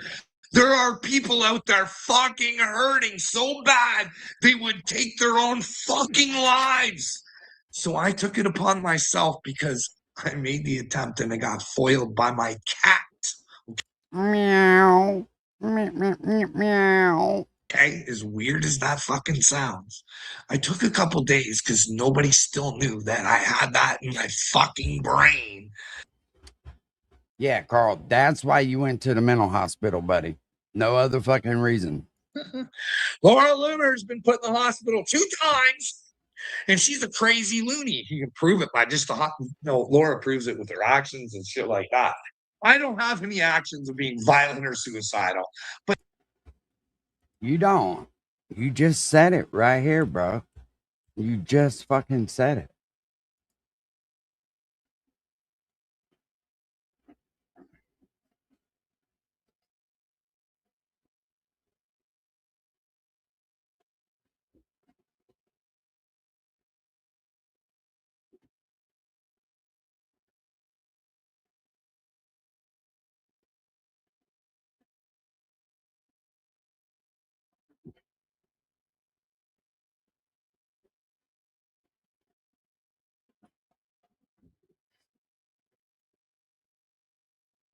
Oh, hell. My bad, y'all.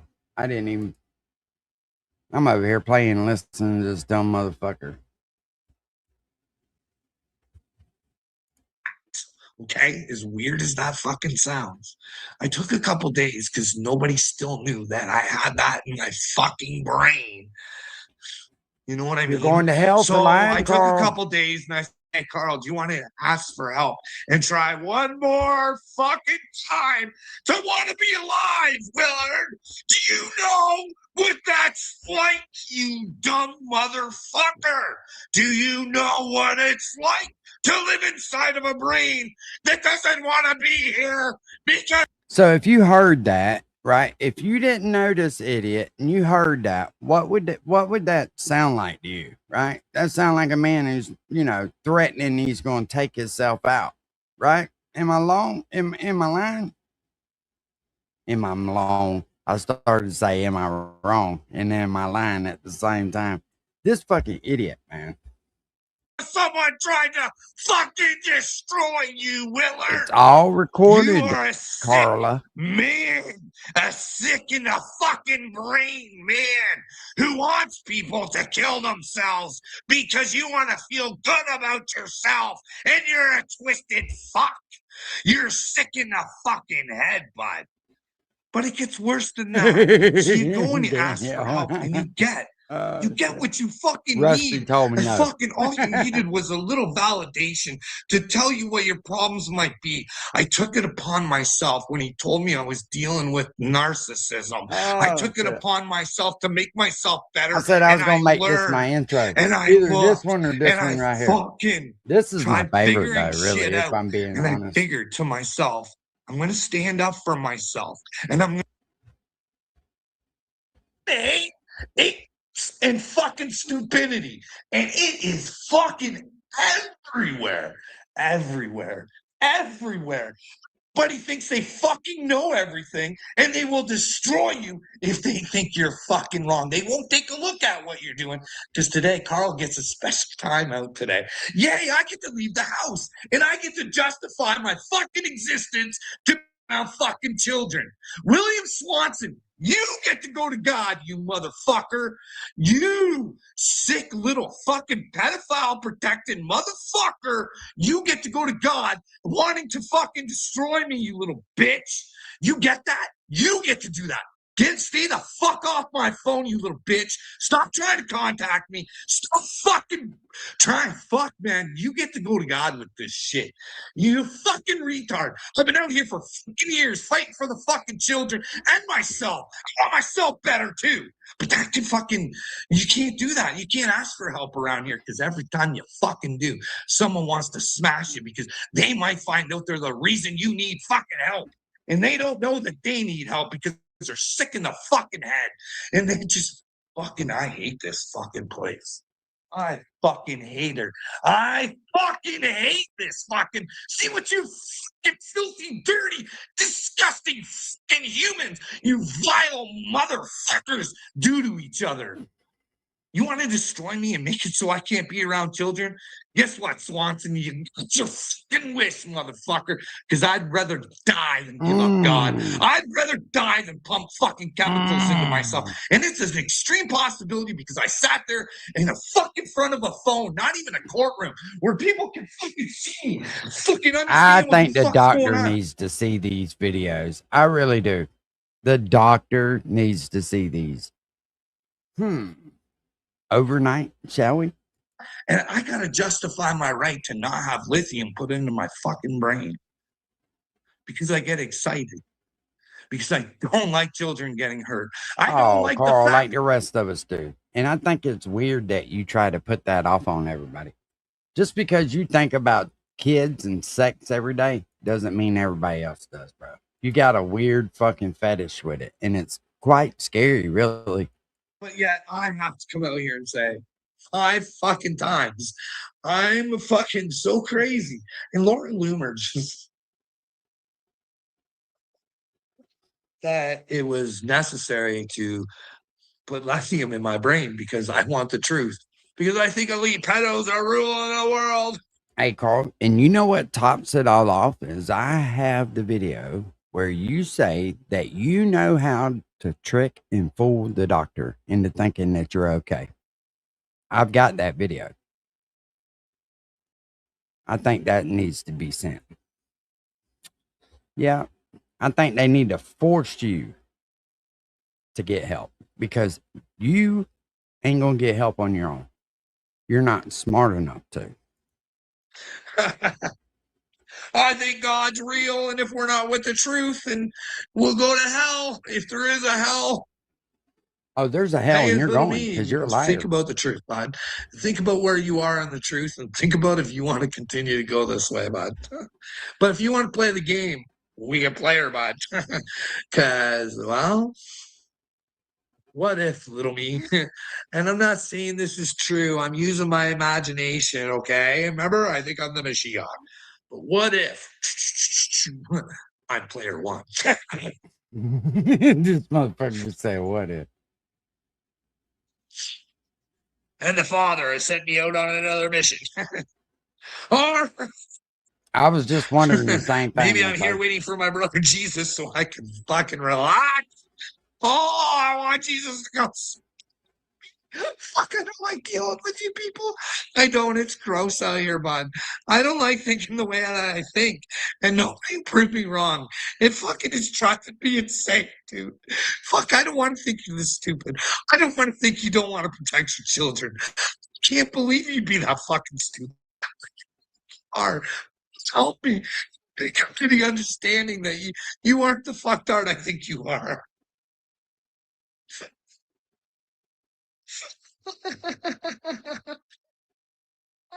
Anyways, we gotta go. Okay? I love you, little me, and I want you to find the me in you, okay? But the me in you will give you balls, and you'll want to protect your children. So really, but the me in you is just really the Christ. He's got in you, mood you know what I swings mean? like a motherfucker. You can be a better little me.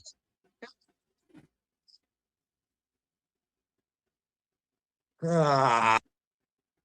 He's got mood swings like nobody I ain't never seen before. That's because he's unfucking stable.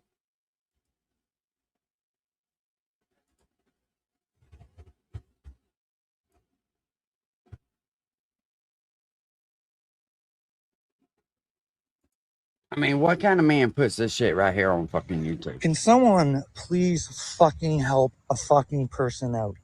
Can someone please get a hold of Upchurch and find out if I'm having fucking delusions? I am so fucking tired of living like this. I'm being chased through the fucking streets of my town by Josh, it's bad drugs, dude. It's bad drugs. Fucking wife. Yeah, he was crying at first. Who decides that she wants to fucking fight 10 hours. I can't fucking hide from her. She fucking runs out. I don't know how my fucking neighbors don't call the police, but hey, I guess it's all right when it's a fucking woman all over a fucking man, and that's okay. Like, this is fucking ridiculous. I fucking had it. You know why she wants to fight? Because I told her yesterday, I said, hey, this might almost be over.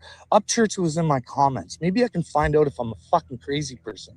Hey, maybe this all fucking ends. Maybe we find out what the fuck is going on in the world. Maybe I'm all fucked up. I'm willing to accept that. But hey, baby, if fucking Upchurch says he's chosen, what does that mean? Well, that means nothing. That means a fucking redneck is fucking crazy and wants to fucking be crazy with you and fucking like, oh, fuck. Listen, Fucking a lot of you people better hope I'm not fucking chosen. You better hope fucking I'm fucking had it with this fucking life. Who in the fuck needs to live like this? This is a fucking nightmare. This is fucking total insanity. You can't even talk people into fucking protecting their children. I can't fucking tell my wife, hey, look at all this fucking shit that I think, but you don't want to fucking even take a look at it, but it's all fucking craziness because I got it off of YouTube or fucking TikTok. Because you don't want to fucking check into anything.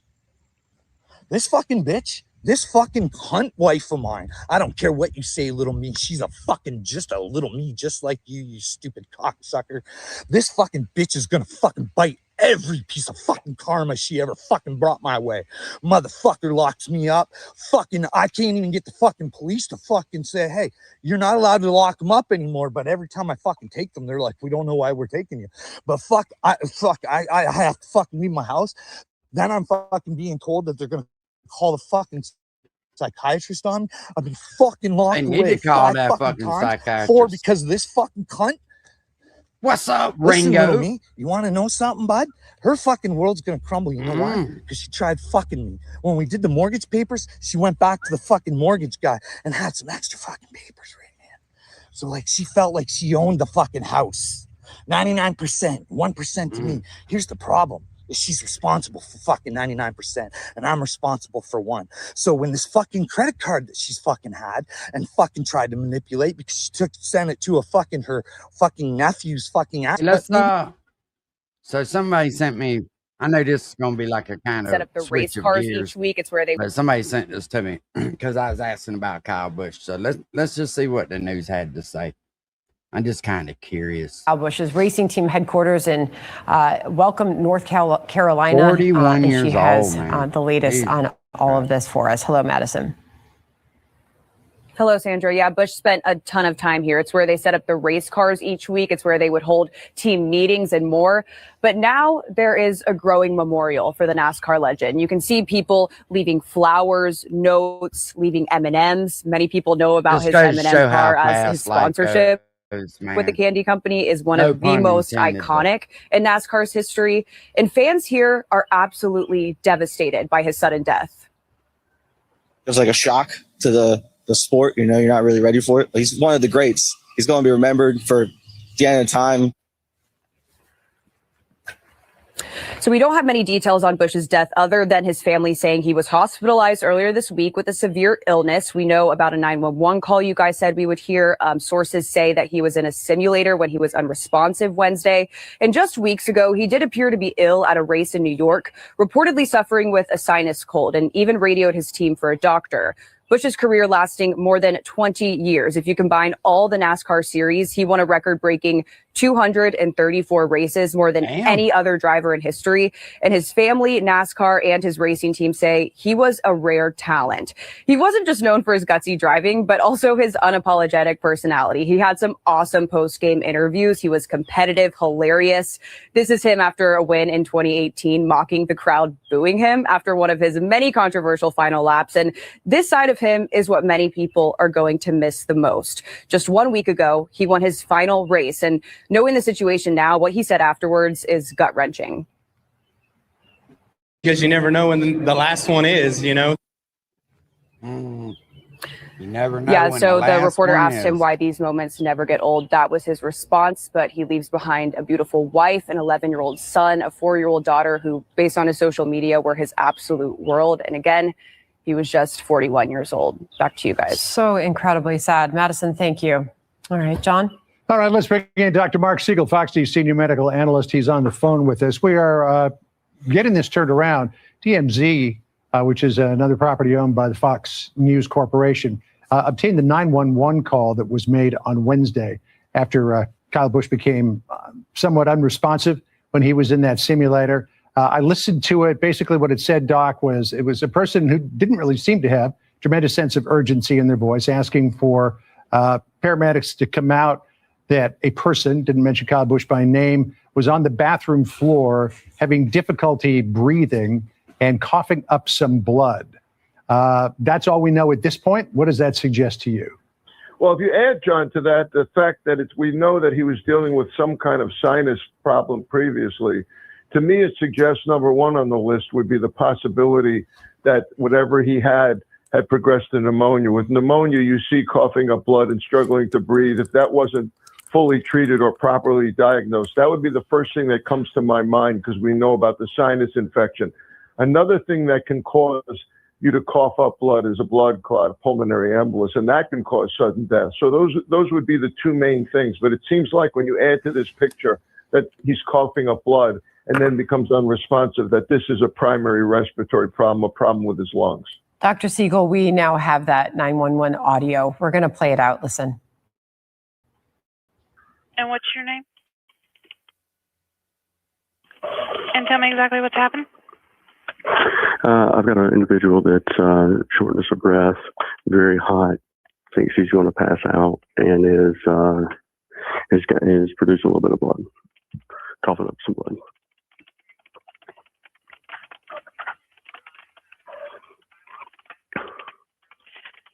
Okay, and how old is this person? Male or female?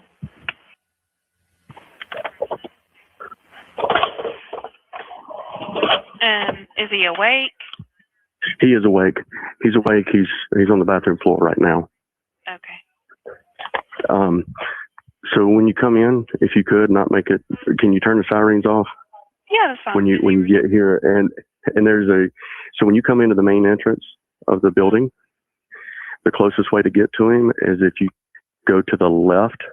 Like you'll come in and the parking lot splits to the right or the left. Just tell them to go to the left. I'll be out here waiting on them, and I'll flag them down. There's a side door further down the side of the building that I'll be there waiting. They didn't want nobody to know. We got him coming out there. Just nothing else for him to eat or drink. And if he gets worse in any way before they get there, just call us back. What was the exact name of your business back there?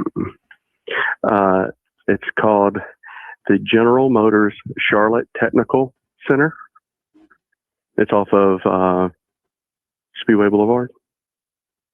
It's close to it's right beside HMS Motorsports.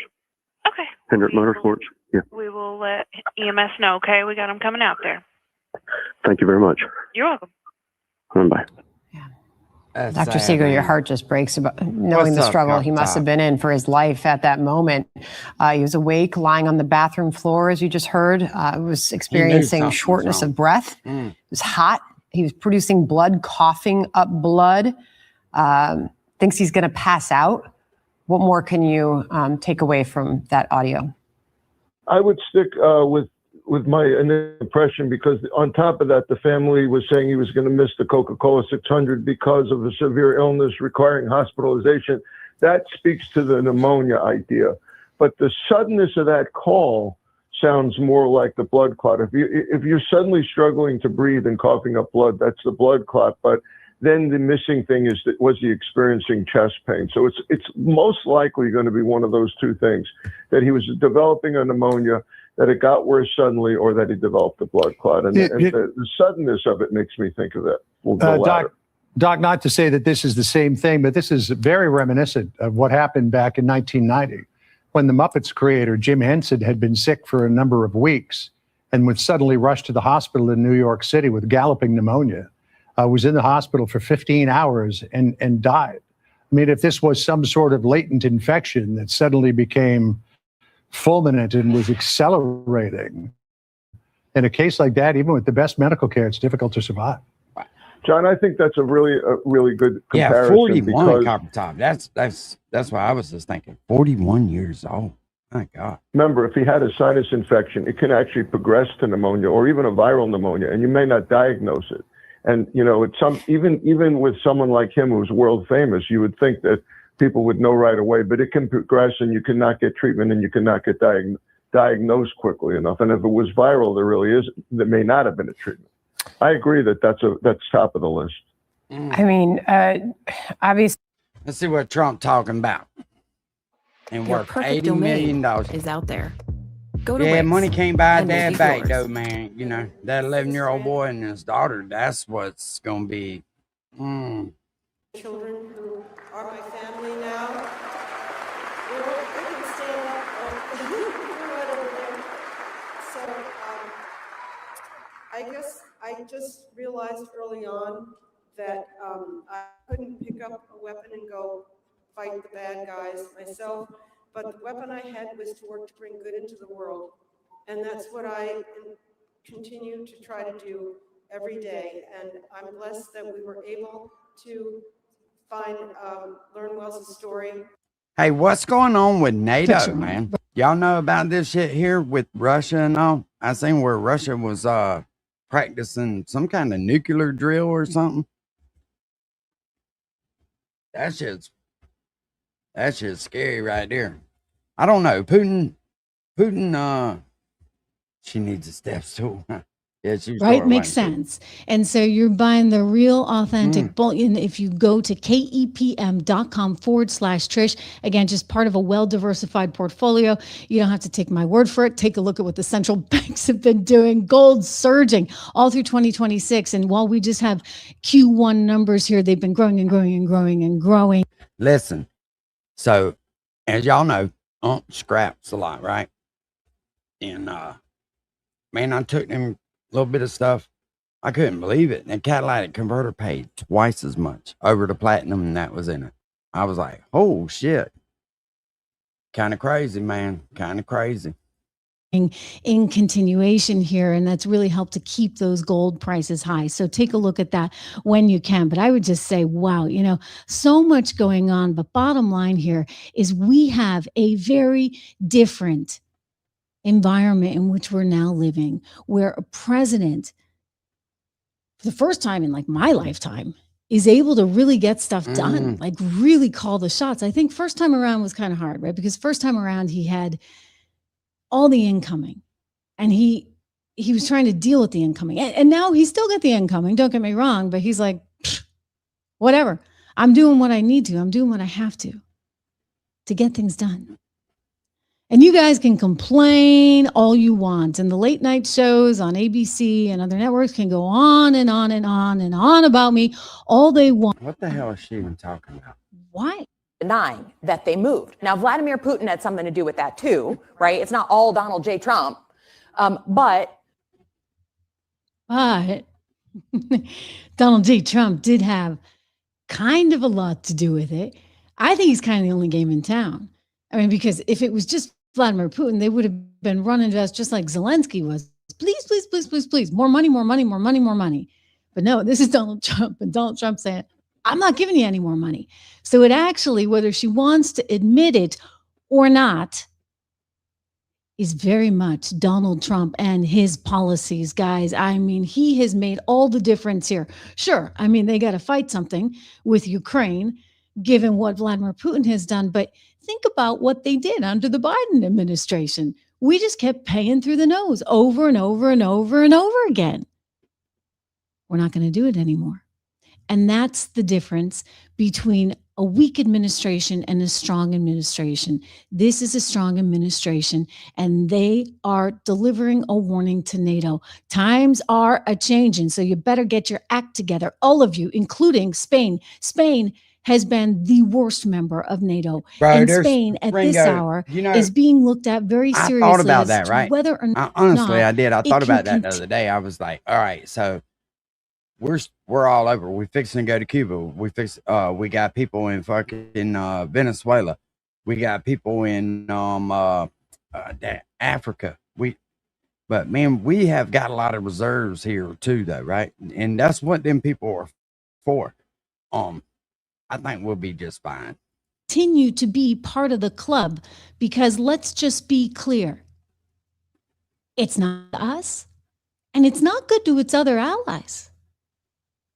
I mean, they're trying to muscle their way into Gibraltar right now, and the UK doesn't appreciate that, all while not allowing us access to our own base, something that Marco Rubio brought up just before he went to Sweden. Watch. I know, Copper Top. It's almost like everybody is on go. Everybody's attitude, everybody's pissed off, man. I don't think anyone is shocked to know that the United States and the president in particular is very disappointed at NATO right now and what it has meant. Understand that I've been a strong supporter of NATO my entire career. I've defended it. I believe it's important. What do Interactive Brokers prediction markets say about the midterms? They See say the that probabilities shift in real time. spot the opportunities and trade election I'm going to tell you. Now, I watched that thing with Tucker Carlson and the dude from the polling. I think people ought to watch that. I will never, ever take a poll or a survey again, right? Because my dumb ass didn't realize what they were doing. I didn't realize they gave us those polls so they could try to manipulate us. See, they take them polls, and I know most of y'all probably already know this, but I'm going to say it anyway for the ones who don't. When you take them polls, they use that information against you. And how they do that is because then they come out with talking points trying to persuade you from what concerns you. Like they got it under control and shit. It was really fucking weird, man. Stocks and options on Interactive Brokers. For America, because it gives us bases in the region that allow know us how to to project react power after during a you take contingency in the them Middle polls. East or somewhere else. So when that is the key rationale for why you're in NATO, and then you have countries like Spain denying us the use of these bases, well, then why are you in NATO? That's a very fair question. Now, in fairness, other countries in NATO have been very helpful, but we need to discuss that. That needs to be addressed, and that's what I hope to address and to set the table for the leaders meeting, which will be happening in Turkey, I think next month, if I'm mistaken. Yeah. So that's what's going on, right? They get another meeting coming up, and that's the one where they're going to actually hold them to the contracts. That's the one last year where they decided, okay, you're going to have to pay 5%. And by the way, I want to point out that the NATO members, the Europeans, are trying to say, hey, maybe this will be our last meeting, period. Our grand finale, because they don't want to have any more meetings, given that every time they go to one of these meetings, they wind up having to pay more. Or they're held accountable for what's due. So they're getting a warning. I mean, you look at what's going on right now in Spain. This is why. This lady ain't very informational.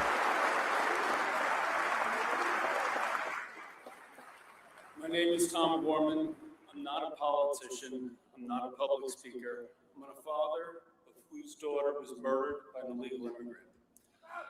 I'm a husband who had to hold his wife on Mother's Day when she asked the question no mother should ever have to ask. Through tears, Jess looked at Maddie and me and asked, am I still the mother of two?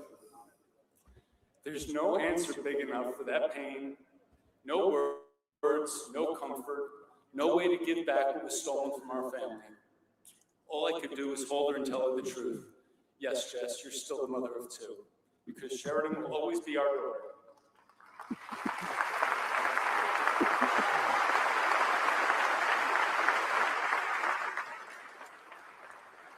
No mother should ever have to ask that question, and no father should ever have to answer it. This is what failed policies have done to our family. We did not just lose Sheridan, we lost our peace, we lost our future, we lost the life that we knew. And no family should have to become experts in immigration failures, release policies, warrants, sanctuary laws, enforcement breakdowns, because their daughter was killed by someone who should not have been there and should not be free.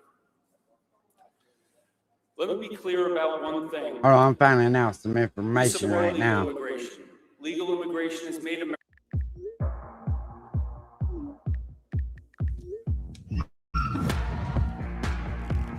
Fentanyl hides.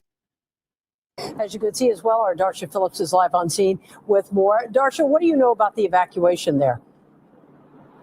Yeah, Colleen, what we know is that Hazmat is here on scene and they have evacuated buildings and neighborhoods within a half mile of every direction of this chemical release. And that's why we're being held so far back. I'm going to show you what we are seeing over our shoulder here. We are outside of the evacuation zone, but you can see what appears to be water being poured on the vat, that storage vat that released the chemical. Again, this did happen at a business on the 12,000 block of Western. That business manufactures acrylic plastics for the aerospace industry, and around 34,000 gallons of a chemical called methyl methacrylic was released. It is a highly flammable and reactive chemical, and it can be explosive if exposed to heat, light, or air. That is why there is such a large evacuation zone, and officials are doing everything they can to keep the chemical cool.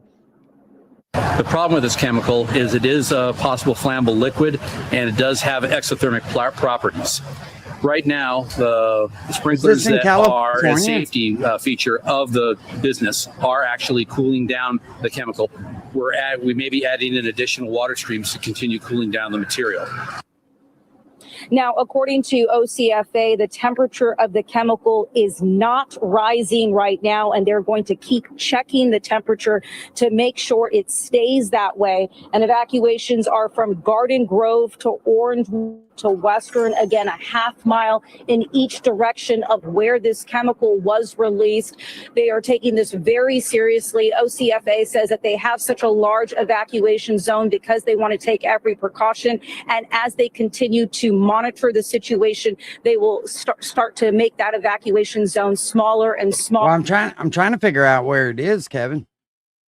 I'm trying to figure out exactly where this is. Until they can make sure that this stuff is not as flammable or explosive. That is definitely the concern. We're going to have much more on this coming up at 11. For now, Colleen, I'll send it back to you. All right, Darsha, thank you. We're going to go back up to News Chopper 4. We've reestablished the signal there. Ileana, as you look at this, is this the sprinkler system that you're talking about? This is not the leak, correct? Bro, why ain't they getting them fucking That is correct, sprinklers and Colleen. shit? So Well, I if you guess they can't. look at the tubing there that surrounds the tank, that is some sort of sprinkler system that is likely some sort of safety mechanism surrounding these tanks in case a situation like this were to happen. But there is an actual leak of the tank itself. So difficult to see exactly where that leak may be. There appears to be 3 different tanks here, and it's one of them that is the one that is leaking, not all 3. And it's a 34,000 gallon tank. So that is huge considering that this is a highly flammable liquid. Of course, it is used for some sort of aerospace technology here that is a part of this company here in Garden Grove. And unfortunately, with that leak, it is creating a dangerous situation here for residents. Again, evacuations in the area. Colleen? Ileana, before you go, give us an idea of how close the closest neighborhood that's being evacuated is to all of this.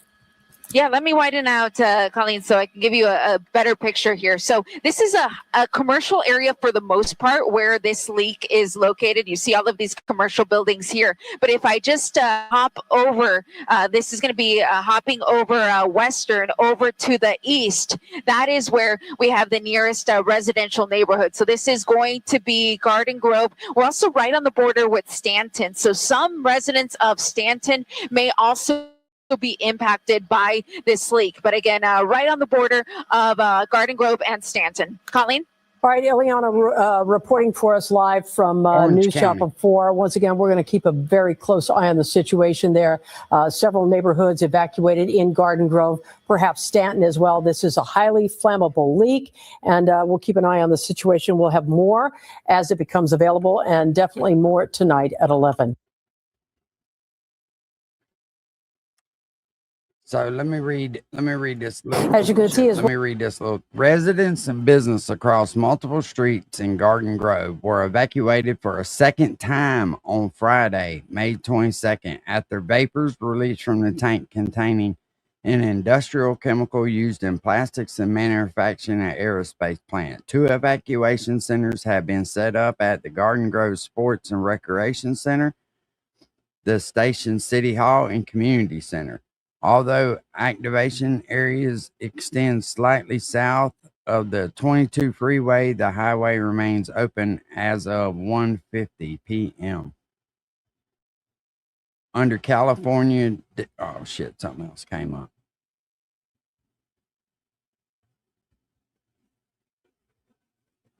Because I tried to look further. I hate when that shit does that.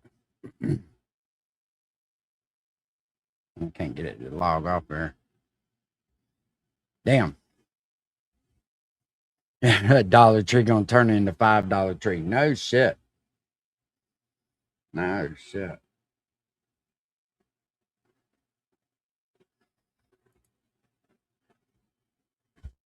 What up, Dad? Fox News alert breaking today. The Department of War publishing a second round of declassified UFO files, including this 2023 video described as an F-16 shooting down a UAP. You know, with the plastic place going up, no more dildos for Carl.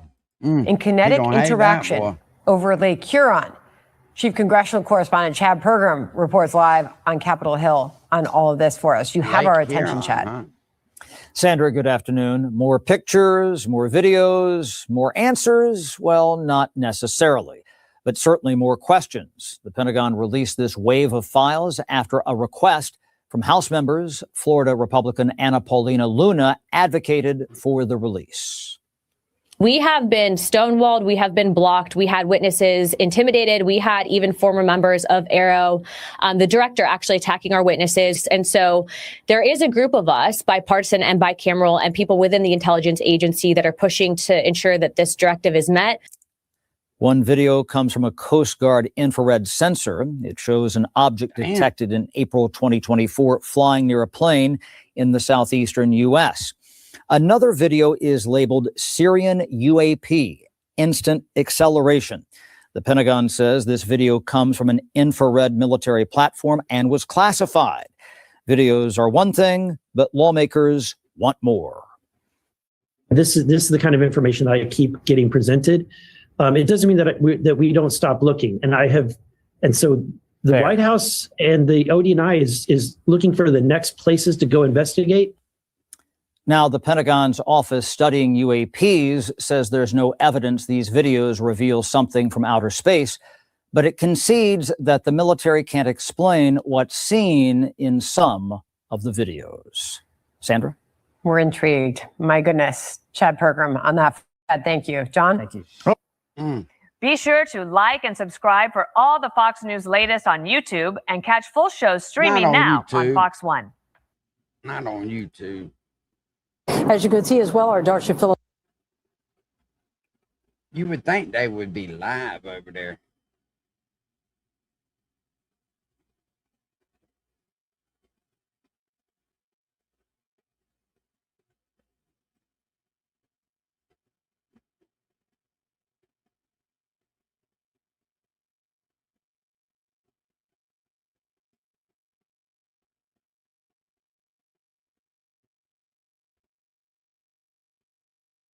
I was trying to see if they had anything else going.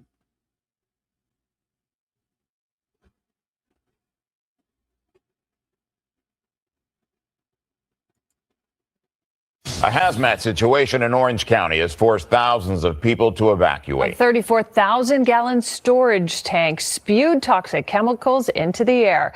KTLA's Carlos Herrera is live in Garden Grove with those details. Carlos. Heavy police presence here this morning. Several hours later, you see it behind my shoulder. This area blocked off by Garden Grove Police Department. This, of course, as the Orange County Fire Authority still on scene monitoring the situation. We know this all unfolded at around 3:30 yesterday afternoon after that 34,000-gallon storage tank burst. It started leaking that chemical in this area, toxic chemical, of course, sending thousands out of their home, forcing thousands out of their home after the evacuations. Let's get in here. Bob Matthews, he works in this area. You were here when this all unfolded, right? Yes, and you were notified. Yes, absolutely. We got the telephone notice via the emergency system. You hear this unfolding as we go into videos, Sky 5 overhead showing us the firefighters dousing that 35,000 gallon storage tank. Tell me what went through your mind when that was happening. Well, the immediate safety of everybody involved here. So, I mean, all the people that work in the buildings and of course, the surrounding neighborhood. Firefighters went hard to work really quickly after that immediate hazmat response. 5 hours later, those thousands of residents who were evacuated were allowed back home. This morning, though, this area blocked off, and it's several blocks near the GKN Aerospace facility here on Western Avenue. We're checking in with police. You've talked to them as well. You work in this area. What have they told you? They said they still cannot allow anybody into the buildings, and they're talking about expanding the evacuation area due to the recent readings of the chemical exposure. So, we hear the evacuations have been expanded. Yesterday, they were lifted. We're checking with police, with the Orange County Fire Authority. They're saying the closure is being expanded. So there's a lot of confusion as to what is being expanded, the closure or the evacuations. In the meantime, you're here waiting.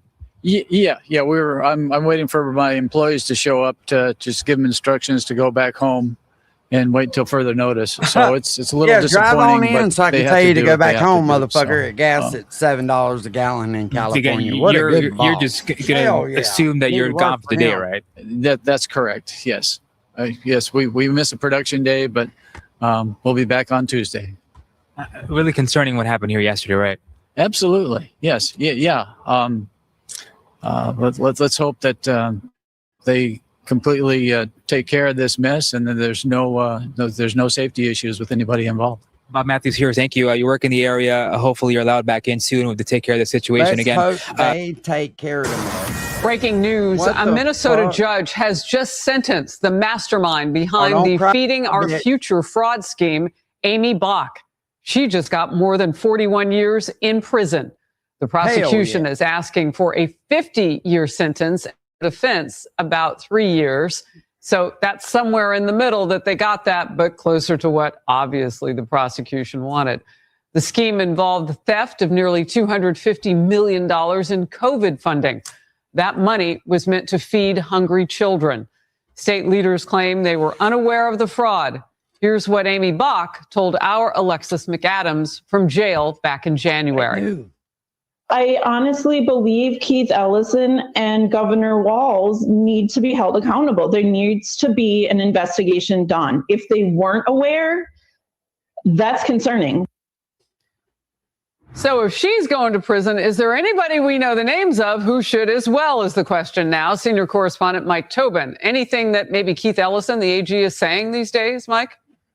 Well, what we know right now is just from the sentencing. 41 and a half years in prison for the woman at the center of this massive Feeding Our Future scandal. Amy Bach is also on the hook for $243 million scam from taxpayers. She's supposed to somehow pay that back now. That came down just a short time ago in a Minneapolis federal courtroom. Bach was convicted in March 2025 on charges of wire fraud, bribery, money laundering, and conspiracy. Prosecutors say she was the kingpin in this massive fraud that promised to feed poor kids during the pandemic and instead billed taxpayers for phantom meals. Bach sobbed in the courtroom and said, "I understand I failed the public, my family, and everyone." Now, in a pre-sentencing filing, U.S. Attorney Daniel Rosen wrote, "The brazen and staggering nature of her crimes," meaning Bach, "has shaken Minnesota to its core, leaving lasting damage and eroding public trust." Bach has stated that she trusted the people working with the program and was clueless to the fraud. Her defense argued pre-sentencing that many of the actors were entities outside of Ms. Bach's control. Meantime, the Assistant U.S. Attorney for Fraud Enforcement, along with HHS Secretary Robert Kennedy You believe that shit? You think that she didn't fucking know? Bullshit. Jr. and the U.S. Attorney for Minnesota are all going to appear in Minneapolis in just a short time. So far, there aren't many details we can release related to the announcement. The Department of Justice just says the announcement is related to the fraud and it will make a significant step in law enforcement. Harris? Be sure to like and subscribe for all the Fox News latest. And we've got new Yeah, now you ask Carl, nobody's getting arrested for this shit. That's how fucking far behind that dude is. developments now in Minnesota fraud investigations. Yeah, that's right. Staying with what Melina had just brought up, a Minneapolis daycare owner already charged in the massive Feeding Our Future scandal. He's now accused of stealing millions. Here's those details. Authorities are accusing Fahima Mahmood of submitting more than 13,000 fraudulent child care assistance. Stealing millions. What was her Here's name? those details. Authorities are accusing Fahima Mahmood of submitting more than 13,000 That dude needs a raise just for being able to say that lady's fucking name. fraudulent child care assistant claims worth roughly $4.6 million between 2022 and 2025. The CEO of Future Leaders Early Learning Daycare in Minneapolis was also indicted in February. Prosecutors say she falsely claimed to serve thousands of meals through the federal nutrition program tied to Feeding Our Future. That's the pandemic-era food aid fraud scheme involving $250 million and dozens of people charged.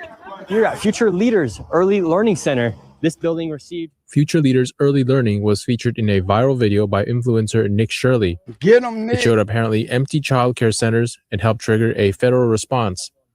Following the video, federal officials froze roughly $185 million in child care funding to Minnesota and deployed thousands of immigration agents to the Twin Cities area. Meanwhile, at a Senate hearing yesterday, a whistleblower testifying they faced retaliation after raising concerns about abuse inside Minnesota's state programs. I naively tried to get these problems solved because I thought I should. I was passed from my own workplace, and I was a victim of a smear campaign. I was investigated for being, of course, a incompetent employee, but I was investigated for bugging offices, and I was called racist. A former state investigator telling lawmakers his unit was pressured after documenting alleged fraud involving childcare centers receiving taxpayer money. A senior DHS official became angry when they reviewed the document and ordered me to delete a number of paragraphs where I described the scope of the fraud. I soon learned that my refusal to hide this information from the auditor angered a number of high-ranking officials, and within days, the same official told me, quote, "You better be ready for the blank storm that's coming your way." Jay Swanson testifying that some childcare operators paid parents to keep children at home. What they would do is they would tell the mothers that we don't want you to bring the kids to our childcare center. You take care of your kids at home, but we'll pay you. So a mother of 5 children would, be taking in $1,000 a month to take care of their kids at home. And then in order to fulfill the education or work requirement, the childcare center would falsify employment documents so the mothers could take those to their caseworker and show them that they were working at the childcare center. Lawmakers say their testimony could shape future oversight in whistleblower protections. That's crazy. That really is. That's crazy. And we got veterans sleeping on the fucking street. They ought to be a damn shame to themselves. I gotta start with go New York, go New York, go. It's really wonderful to be back in the great state of New York, to be right here in Rockland County. As many who I hear next to you. To New York State, and my heart has always been here. I love this place, and we gotta straighten it out. We gotta get it back. We gotta get it back. We're not going to let this happen. You might tell them to go home. We're sending a lot of money your way. We're going to get it back, but we need talent. That's why we have some of the people that you see right here. We have a lot of talent, a lot of political talent. From the beginning, this was a symbol of American excellence and American grit, and really the American dream. And New Yorkers are people who built Wall Street into the world's financial capital, who turned Broadway into the heart of American culture and entertainment, who dug the Erie Canal. You know what the Erie Canal is, big stuff. And launched 1,000 innovations that built really the middle class of our country. You really built the country. Unfortunately, in recent years, this state's been held back by bad policies, bad politicians, and foolish radical left idiocy. It's crazy what's going on. But under the Trump administration, we're doing everything we can to bring New York back in bigger, better, stronger than ever before. And I'll introduce him in a second, but you have a guy named Bruce Blakeman. Let me just say, he's a friend of mine for a long time. He won in landslides in Nassau County. If you know Nassau County, it's all Democrat. He's a Republican, and he won in landslides. And he just had the biggest election in the history of Nassau County as a Republican. And he's very conservative, by the way. I don't want to scare you. He's right here, Bruce. I'm going to introduce you in a second. You better get ready, Bruce. He's going to win. He's going to win. You know, when he ran years ago, he ran in Nassau. They said, "You got to be kidding! It doesn't happen. No Republican wins in Nassau." And he ran and he won. And you better watch yourself. You better watch yourself, Kathy. Got a race. Got a big race. So we're going to start turning New York around. I'm going to work with Bruce. I'm going to work with the whole group in New York. We're going to work with Mike. Mike Lawler is fantastic. He's fantastic. He is a fantastic. I call him Mr. Salt. He didn't stop. He wouldn't stop. He was driving us crazy. We have to get salt. We have to get salt back. And he got it back. And he's a terrific guy. And you're lucky to have him. I'll tell you. He loves you. He loves this place. Mike. Great. Great, Mike. It's terrible things are happening. However, we have to take the good with the bad. Companies are leaving. Rich people are leaving. People that pay a lot of money. All these rich companies, big, fat, beautiful companies, they have jobs and they have money and they're leaving and nobody's stopping them from leaving. New York can never, if we don't stop this, and I'm for you, and I'm helping you in Washington much more than I'm supposed to be helping you, believe me. New York can never be the same if it's losing its tax base and the people that pay 85% of the taxes are leaving. Yeah, I know we was watching it, Lil Me, but it only had one little clip about it. Oh, no, they got it back on. They got it back on. Performance, durability, yeah, we watched affordability. the Only clip one of place it, man. does it all. Harbor That's Freight. crazy. Yeah, hold on, Lil Me. I'll drop it in, and you can drop it in the back chat. Yeah, as soon as I found out it was in California, I thought about you. I was like, damn, I hope you ain't nowhere near that thing. For some additional information on the health impact, we're going to invite County Health Officer Dr. CK up. She can provide a little more context. Yes. Bro, it's Good afternoon, everyone. Thank you for being here. they trying As to stated, spread. it's very important for everybody They trying to keep it heed cool. the instructions to evacuate. If you were told so, please evacuate. So what we know about methacrylate, which I'm going to refer to as MMA, is that it is a chemical that is very toxic. What we know in terms of human health is that we have very limited case reports of exposure. And when you have limited short-term exposure, meaning maybe you inhaled some of the Let's vapor, play that one. This it one, can cause yours seems to significant be doing a little better. irritation. Hold on, let me add. That one was breaking up a little bit for some reason.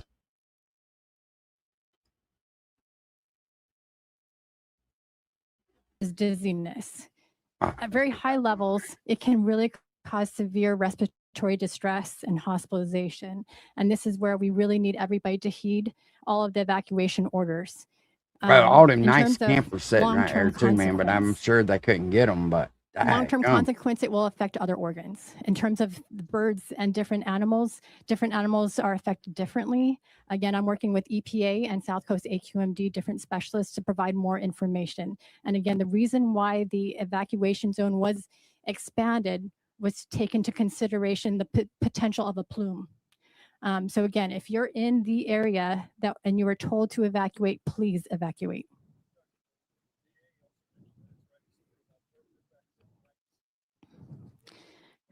So those are animal studies. In terms of the human effect, we don't know the long-term consequence, but already if it has that type of effect in mice, it can have the same effect in humans.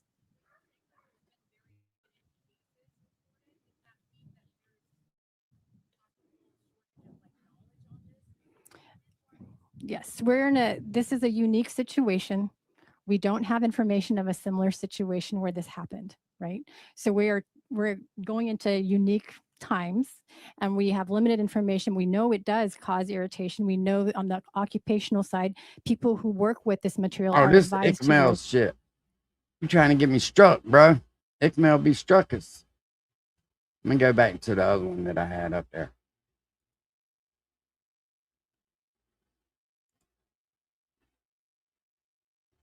Okay, first question was, is the substance heavier or lighter than air? Chief Freeman will handle that, and then we'll turn it over to the doc. Yeah, thank you for the question. This product is heavier than air, so it's going to settle and sink into the lower areas in and around that facility and any low holding places. We are anticipating and just planning for that as an inevitability, which is part of our isolation zones that we've done, utilizing our current wind and weather conditions in that scenario.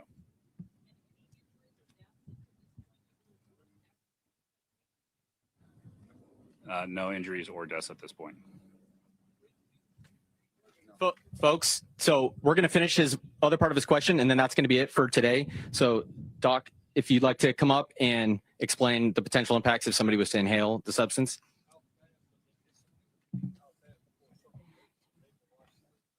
So this depends on the concentration of exposure. We don't know. We don't know in terms if there was a plume, how heavy of a plume and concentration of the substance would be in that plume. So if that were to happen, again, we want everybody to be away from the zone that we have created to safeguard everybody's health. I would like to make one statement that I believe Chief Covey talked about. We are actively monitoring the air, and those limits right now are within normal limits.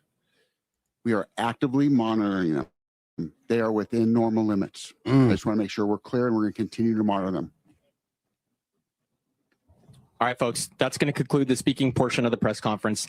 Thank you all for joining us today, and thank you to our community for their support throughout this incident.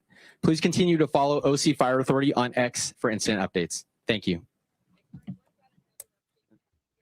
All right, so we have just been briefed here by authorities out in the Garden Grove area. What we know at this point is some of the highlights, some of the nuggets, 3 tanks. The most compromised of the tanks here still has 7,000 gallons of this chemical left in it. The other 2 tanks they trying to pump it down. The incident commander said it is going to fail. They just don't know when or what option we have in place here. Yeah, here's what's really concerning, because that was a lot to digest for anybody who's listening to this. This is a scary situation, especially for all of those residents. We heard that about 40,000 residents, people are being affected by this. And then there's that 15% that is refusing to evacuate their home. They can't stress it enough how important it is for you to get out of that affected area. I mean, we heard them talk about the impact that this is going to have. We heard them talk about the areas that are right now affected as of right now. Bro, I know they ain't say this, but could somebody had done something to that tank to make it do that, or you think it's just a natural It can cause thing? nausea, dizziness, and of course it's flammable, which is the most concerning. Yeah, at this point, obviously I want to stress here, there is no active leak right now. The community, they say, is safe. Nothing in the air. They're actively monitoring.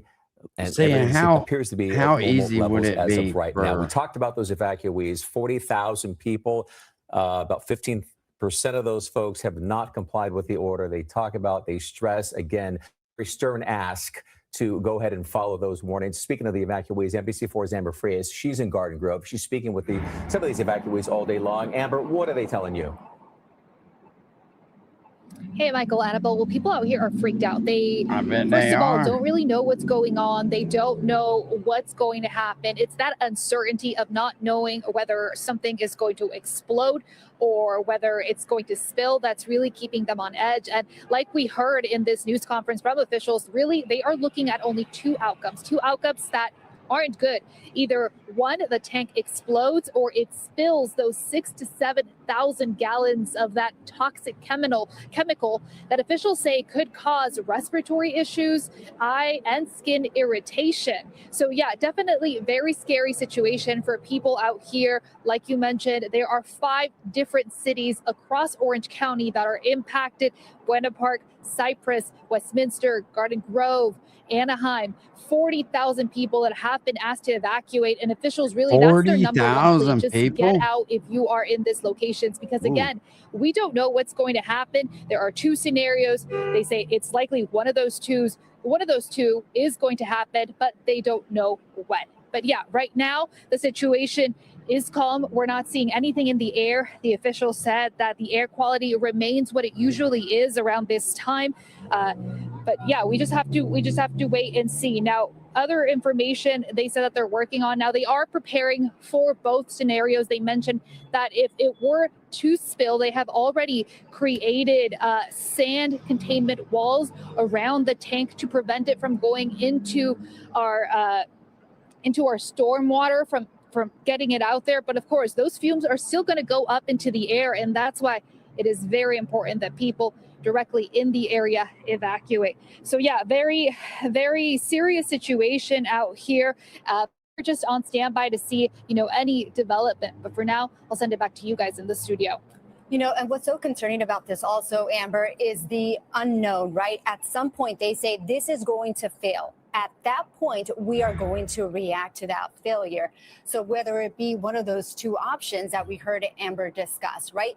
The liquid could spill, or the other one, it blows up. If I live in one of these affected areas, I'm thinking, my goodness, what happens next? How do I go about this? You know, what do I do? And again, we can't stress it enough. You heard the officials there asking everybody. Could to you keep imagine those being one warnings. of them There are firefighters places where you thinking, can go. man, you got a holiday weekend and everything gonna be good?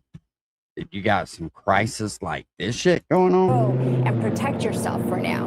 You know, Amber, any idea from folks that County you've is spoken huge, to has throughout 3 the course million of the people morning living here in in there. early afternoon? What are they telling you? You used the phrase they're freaked out. What else have they been telling you? They say that so I did speak with some people who say that they have some friends and relatives who aren't really, believing the seriousness of this situation. People that are choosing to stay home, which is definitely not what you are supposed to do right now, what's safe to do right now. But yeah, so I think people are just kind of, it's that unknown. They don't know what's going to happen. They don't know if, we do know something's going to happen, but they don't know when it's going to happen or what it is. And that's why they're kind of just sitting here unsure of what to do. And again, Amber, you mentioned the two options. Again, the best case scenario, and I don't know how it sits with people, but the best case scenario will be for it to essentially crack and leak on the ground. As you mentioned, they have those sand barriers that are set up, which means it's no longer an explosive risk. And again, that second option, as we've mentioned, it's hard to wrap your brain around here, Amber, but it blows up. That's option number 2. Yeah, but we're still getting those chemical fumes up in the air from either option. So, I mean, it's a better option, but it's still, neither one of these options is a good one. You know, and we also heard officials say that this is a unique situation. So they have limited information. They don't necessarily know how to go about this per se, right? So it's happening real time here. Right. So again, they're asking if anybody has a clever idea as to how we can do this. Let us know, because as of right now, they are limited with the information that they have as to how to go about this. You know, Amber, we see in your live shot here, we see some of the street closures, the evacuation. They fixing to blast off here after they were SpaceX. issued as of last We'll night. bounce So, back and again, forth in between them and see what what the do you updates see are. traffic of descriptors about how we use the funds that our generous viewers and readers help to use to support our coverage here at Spaceflight Now. Things like pieces that are a Always little bit begging for more money, ain't mundane, but exceedingly important, as much video as we shoot and record here at Spaceflight Now. Things like data storage, which is getting quite pricey these days, unfortunately. Also looking to improve our internet redundancy to support the 24/7 live streams. We like to get out in the field as much as possible, and on-the-ground reporting is not a cheap endeavor. And we're also looking, of course, to consistently upgrade our equipment to bring you the best possible live streams that we can. And so we thank all of you who are able to support either through the super chats, through channel membership, through the donate portal, and of course, in a non-monetary function, just by you being here and watching our coverage of not just SpaceX's Starship program, but all of our live launch opportunities here, far, everywhere in between, as well as our standalone reporting videos. And we thank you sincerely for all of your support.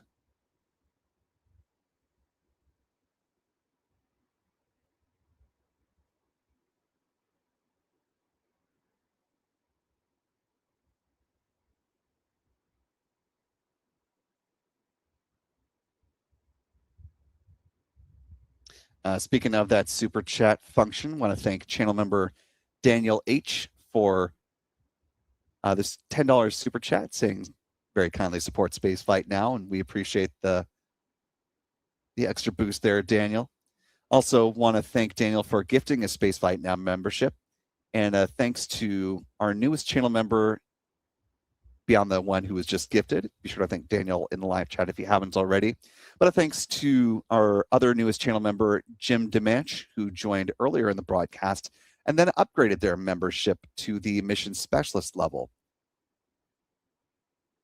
And Many Bagels also upgraded their membership to the launch director level. When is this And thing we supposed to sincerely launch? appreciate that kind gesture, as the higher levels of membership help to support us keeping our entry-level membership at its current price level.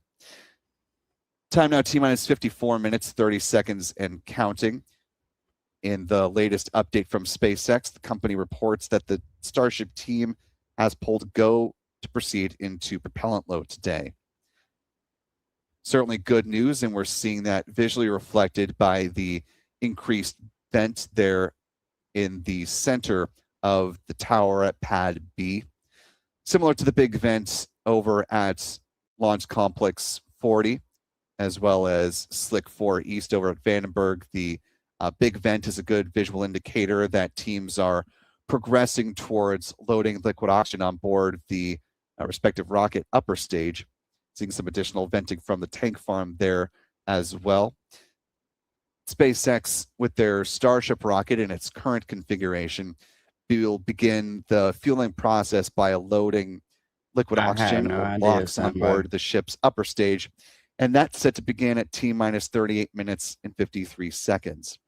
As a matter of fact, while we're talking about the it's tanking probably in timeline, let's go California ahead as and well. just bring that up for you when we can step Hold on, along I'll with that Google it, together. though.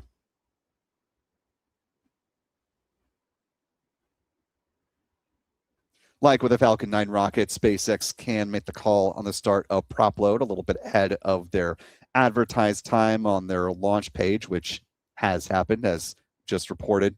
Now that the go-ahead has been given, the LOX flowing on the ship upper stage, ship 39, again, will begin at T-minus 38 minutes, 53 seconds. That'll be followed at the T-minus 35 minute mark by loading liquid oxygen on board the Super Heavy booster.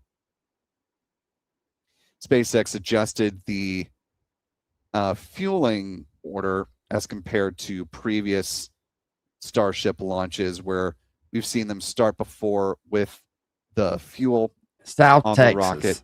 This time they've decided to start with the LOX instead.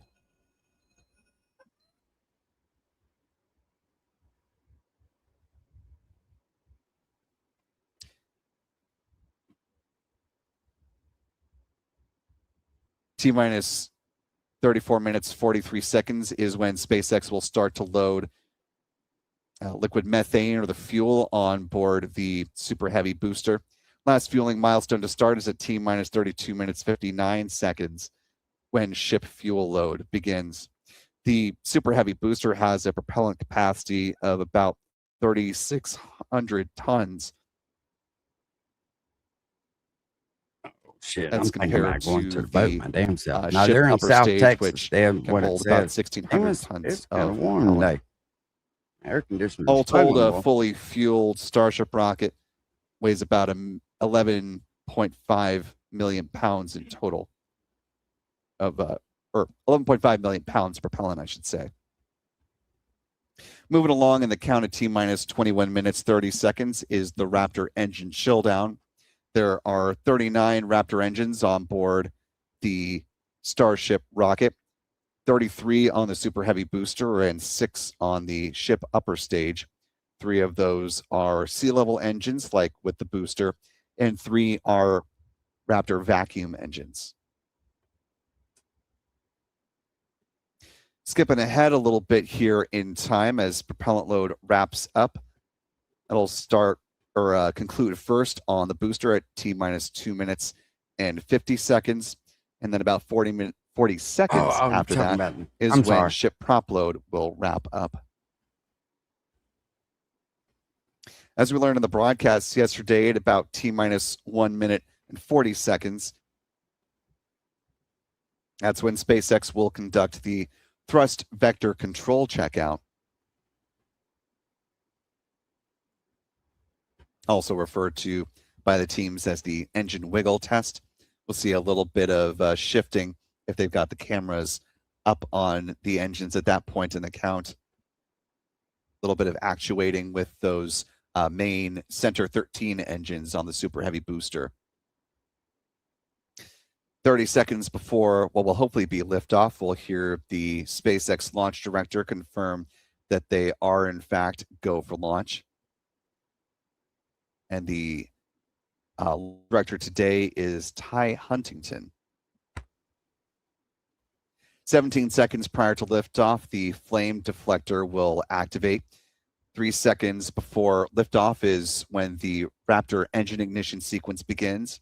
As we'll talk about in just a little bit and give you some visual aid, the part of the redesign for the Super Heavy booster was increasing the fuel transfer line to allow for a simultaneous engine startup instead of a staggered start time. And then at T0, which is currently set for 5:30 p.m. Central, 6:30 p.m. Eastern, 22:30 UTC is when this rocket is set to fly.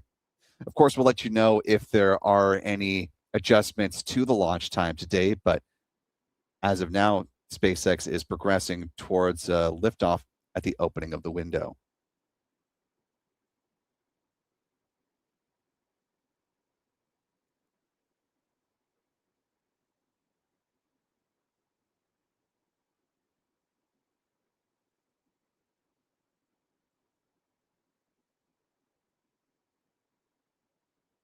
I'm trying to find the actual damn. As we're currently T-minus 48 minutes, 20 seconds and counting.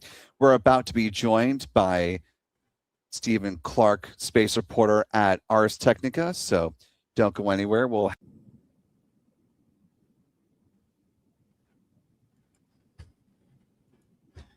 start listening to that guy talk in the background.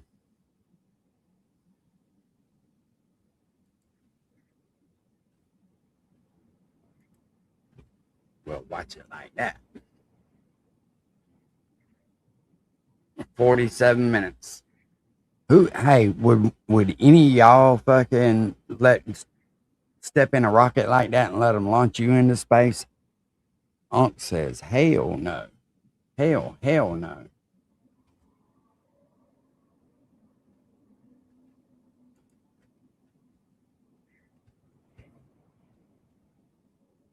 You know what kind of nerve it takes? Check back in on that tank leak.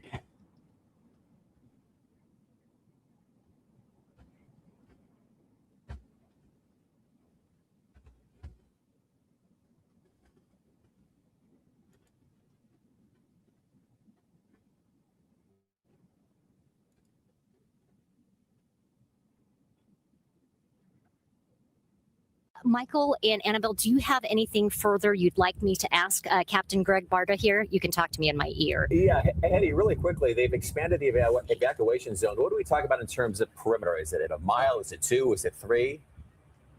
Yeah, Captain, I was asking about that previously. Do we know how large the evacuation area is? We know that we've got the points, Trask and Dale, I think it was, but how large is this area? And we know it impacts about 40,000 people. Yeah, I don't have the exact square mileage yet. I know our partners in Gardengropedia are working on that for us, and they're producing some very accurate maps for the public to utilize.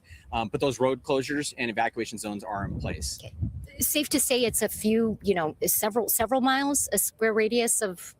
It's a large area, obviously impacting a large quantity of people at this time, unfortunately. Okay.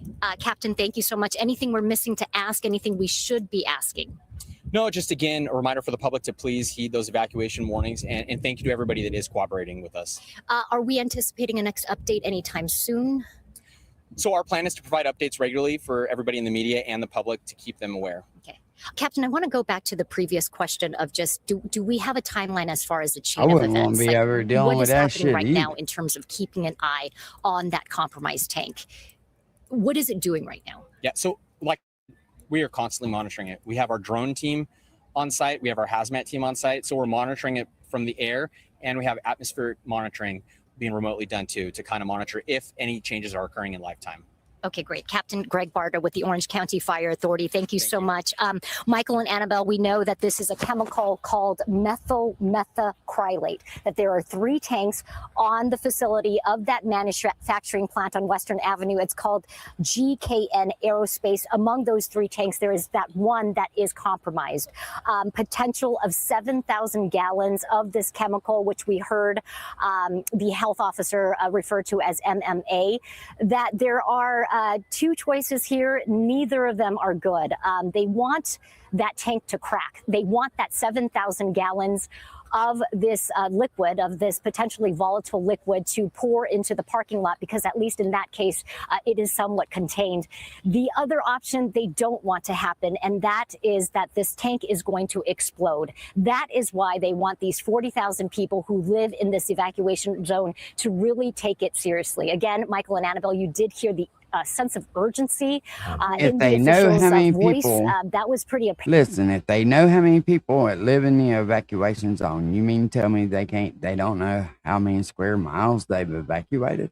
To me, and just they wouldn't have doesn't called. sound right. I don't know if it was from the chief or the fire captain that the tank essentially bulged, right? Yeah. Boiling liquid, expanding vapor. If it Hey, suffers Granny. a catastrophic event, that's what we don't Yeah, it's in want. California, we do but know Mike, that they- aerospace company. The news reporter asked how many square miles have they evacuated, and the guy didn't know, but they know they evacuated 40,000 people.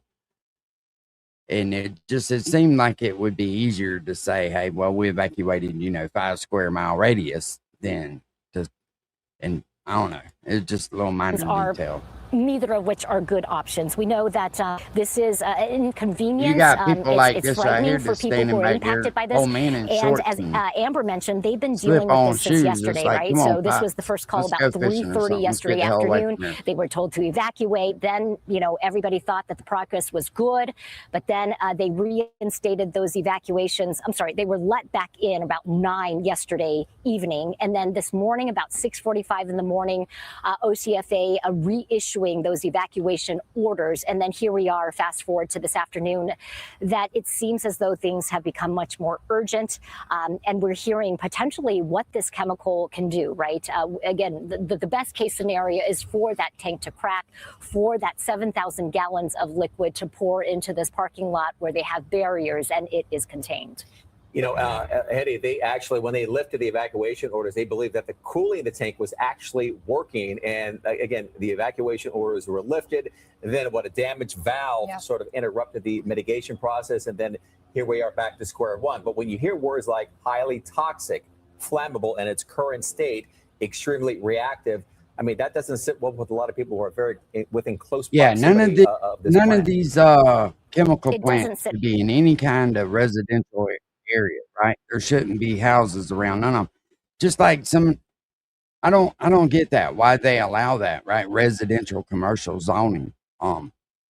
If you're dealing with chemicals that we have to make everybody leave, then there shouldn't be no houses around to start with.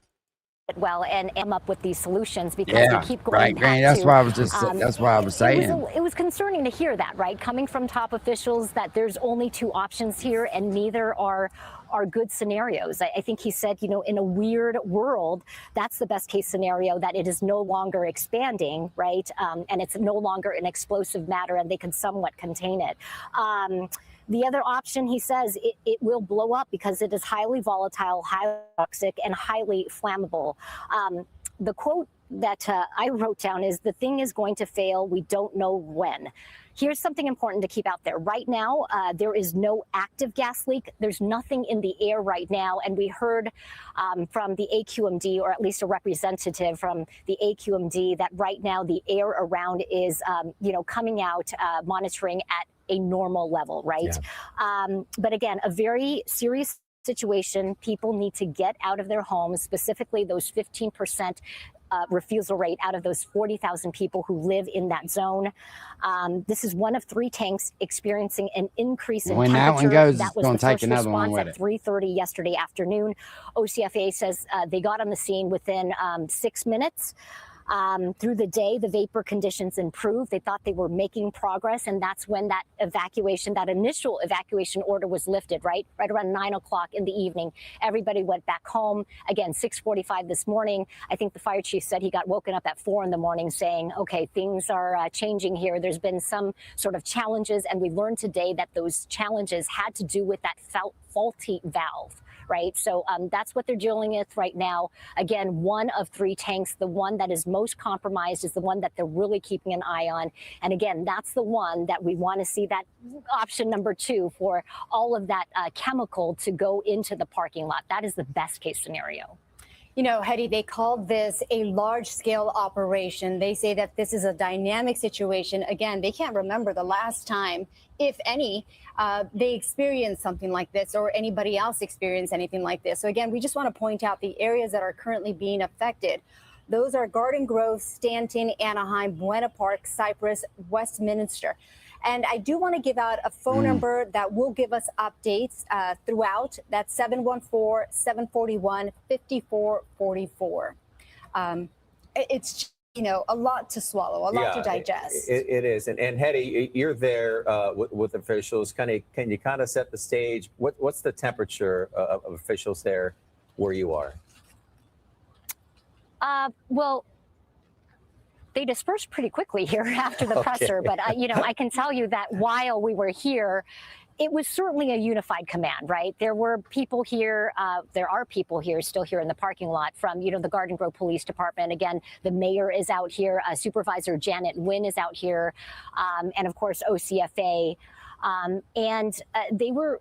Each one of them were very serious about the message here that they do want to get across. Oh, boy said we'll be back to people work Tuesday morning.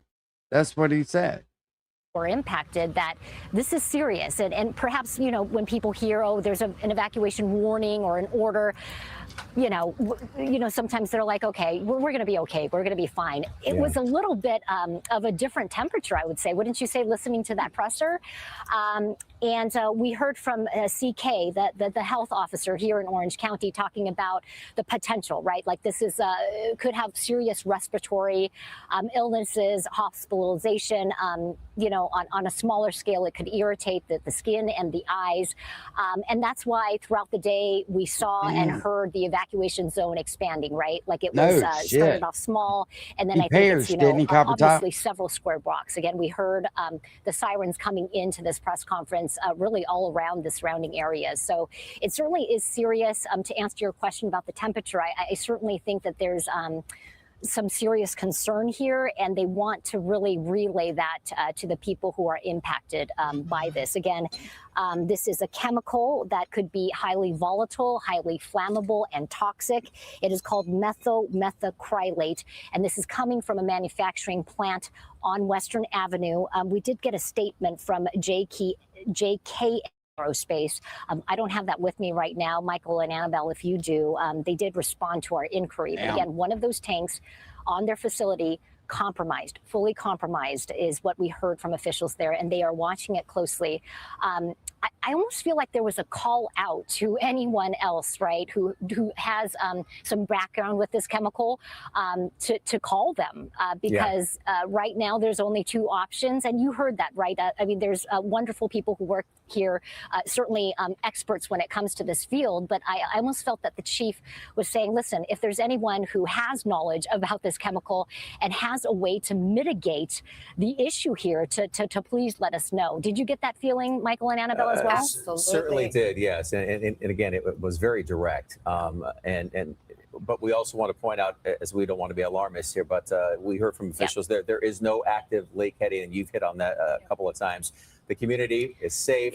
Nothing in the air right now, and they're actively monitoring the air, and they're all within limits that they should be in, and they're monitoring the temperatures of those tanks with those drones. So again, wanted to point that out. Yeah, and they've got hazmat teams and healthcare teams that are coming up with ideas to try to depressurize this tank. But as of right now, there are only those 2 options that we've been telling you about. Again, this is a fluid situation, a dynamic situation, as they called it. But really, a lot is going on here. You know, we've been talking about the air quality also. All right. Hetty Chang, as always, great reporting. We'll see you at the top of the 3 o'clock show, I'm sure. In the meantime, we want to turn things over to Kelly Moody. Yep. And again, we talked about the atmosphere, the air quality right now. What are we looking at here in Garden Grove? Yeah, I want to read Appreciate this to you you, exactly because I stopping want to in, make Granny. sure I get this correct. Now, obviously, we have had several different fires in all of Southern California, so there's a lot to consider here when we talk about our air quality right now. But the PM 2.5 concentration, we've been talking about this over the last several days. Those are those larger particles that can be dangerous for your lungs that we're most concerned when we talk about smoke, when we talk about ash, and potentially when we talk about this sort of situation as well. The PM 2.5 concentration is currently at 3.3 times what the World Health Organization considers to be safe. So this is important to consider, and I would really recommend for anyone in the area to consider wearing an N95 mask to protect themselves with this. You can see that our general air quality for the entire area is considered moderate, but we are, of course, going to continue to see some of these areas where we could see some risks elevated within this. I want to take a nice close look for you at where we are seeing the current conditions, the observation stations around where this chemical plant is. You can see that most of our winds are coming in from the southwest or with a bit more of a southerly flow, and they're generally speaking between 5 and 10 miles per hour. We do have some gusts that you can see at 15 miles per hour for the Cypress area. So that's something to keep in mind as well. One thing they talked about in that news conference was that if these winds should pick up, that could spread some of the potential impacts. So this is something we'll have to watch pretty closely over the next couple of days. I will note also that just in general throughout the area, winds are light. We're seeing occasionally stronger winds, but generally speaking, pretty light and variable coming in from the south as well as the southwest.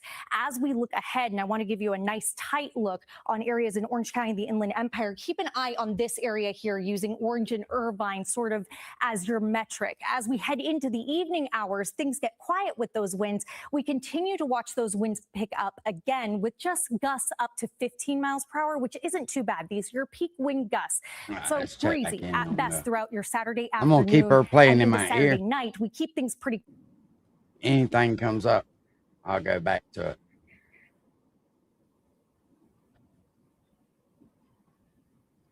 "33 minutes. I'm fixing to get me some Kool-Aid. I'll be right back, y'all."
We love blades when they work. With Link 2.1 and 2.2, we wanted to make a blade that's easier to use. We weren't setting out to reinvent the wheel. It was more about looking at all the past success with all these designs that have been in this realm and kind of picking and choosing what we deemed as successful designs. We wanted these to have a very specific tone, and then that also translates to a signature feel, like you're almost melting into the ball when you hit it, but it's not like hitting a marshmallow. Now with the Link 2.1 and 2.2, players don't have to sacrifice style for performance.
A bird.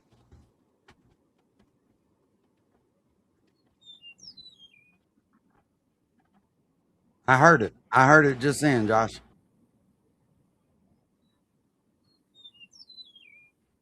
Oh, Tweety, he hanging out.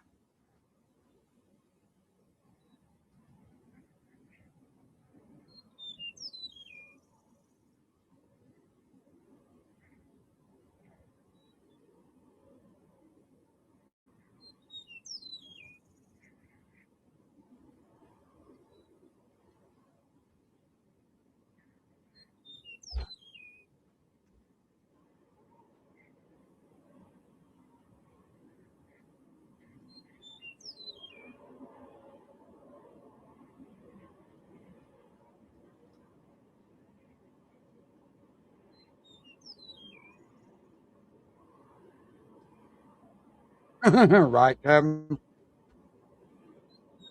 Excrete this vapor. So what Hey, they back say is over they here and don't see want what's this going on. catastrophic event to happen, but really the only two options are not good ones, right? One option is that it's going to explode, and that could be potentially a very dangerous and catastrophic situation. The other option is not so good either. They would like Bro, this let tank me tell to you what they crack did, Cop so that Top. the 7,000 So, you know, we've been underneath the red snapper closure for a long time, right? For years. You can't even go fishing without catching a red snapper. They opened up the season. They was going to let everybody go catch them. And then a fucking federal judge blocked this shit on us. And it's like, what the fuck, man? You can't even go fishing without catching red snapper. And red snapper are good, right? Like the fish have come back tremendously. And for some reason, the judge is just like, nope, we're going to close it down. So Florida has done what they're going to let you fish 3.5 miles off the shore. Anything 3.5 miles in shore bounds, you can keep them. It's just crazy that they would do that. You know what I mean? The federal law. It's because, like, I've never seen a federal game warden. Have you? I've never seen no federal research. I've seen state researchers and I've seen state officers. So why would a federal judge close a season that he don't know anything about? Themselves and the safety of their families. This is a serious matter, and we want to make sure that public safety is our priority as always. So if you're being told to evacuate and you haven't done so already, please do so immediately. And what has OCFA done to get that order out? I mean, via social media, are you knocking on doors? That 15% of people who have refused, how can you get to them? Absolutely. So social media is a big platform, along with our local media, getting that message spread out. We've had helicopters giving announcements overhead, and we have I thought they were teams state in the area that ready, are going Randy. door to door and trying to spread the message and get that word out to as many people as possible. Walk us through the timeline here. So this all happened at 3:30. Yeah, for some This is reason when I thought the OCFA game got the warden was first, a state response. officer. What was the response for?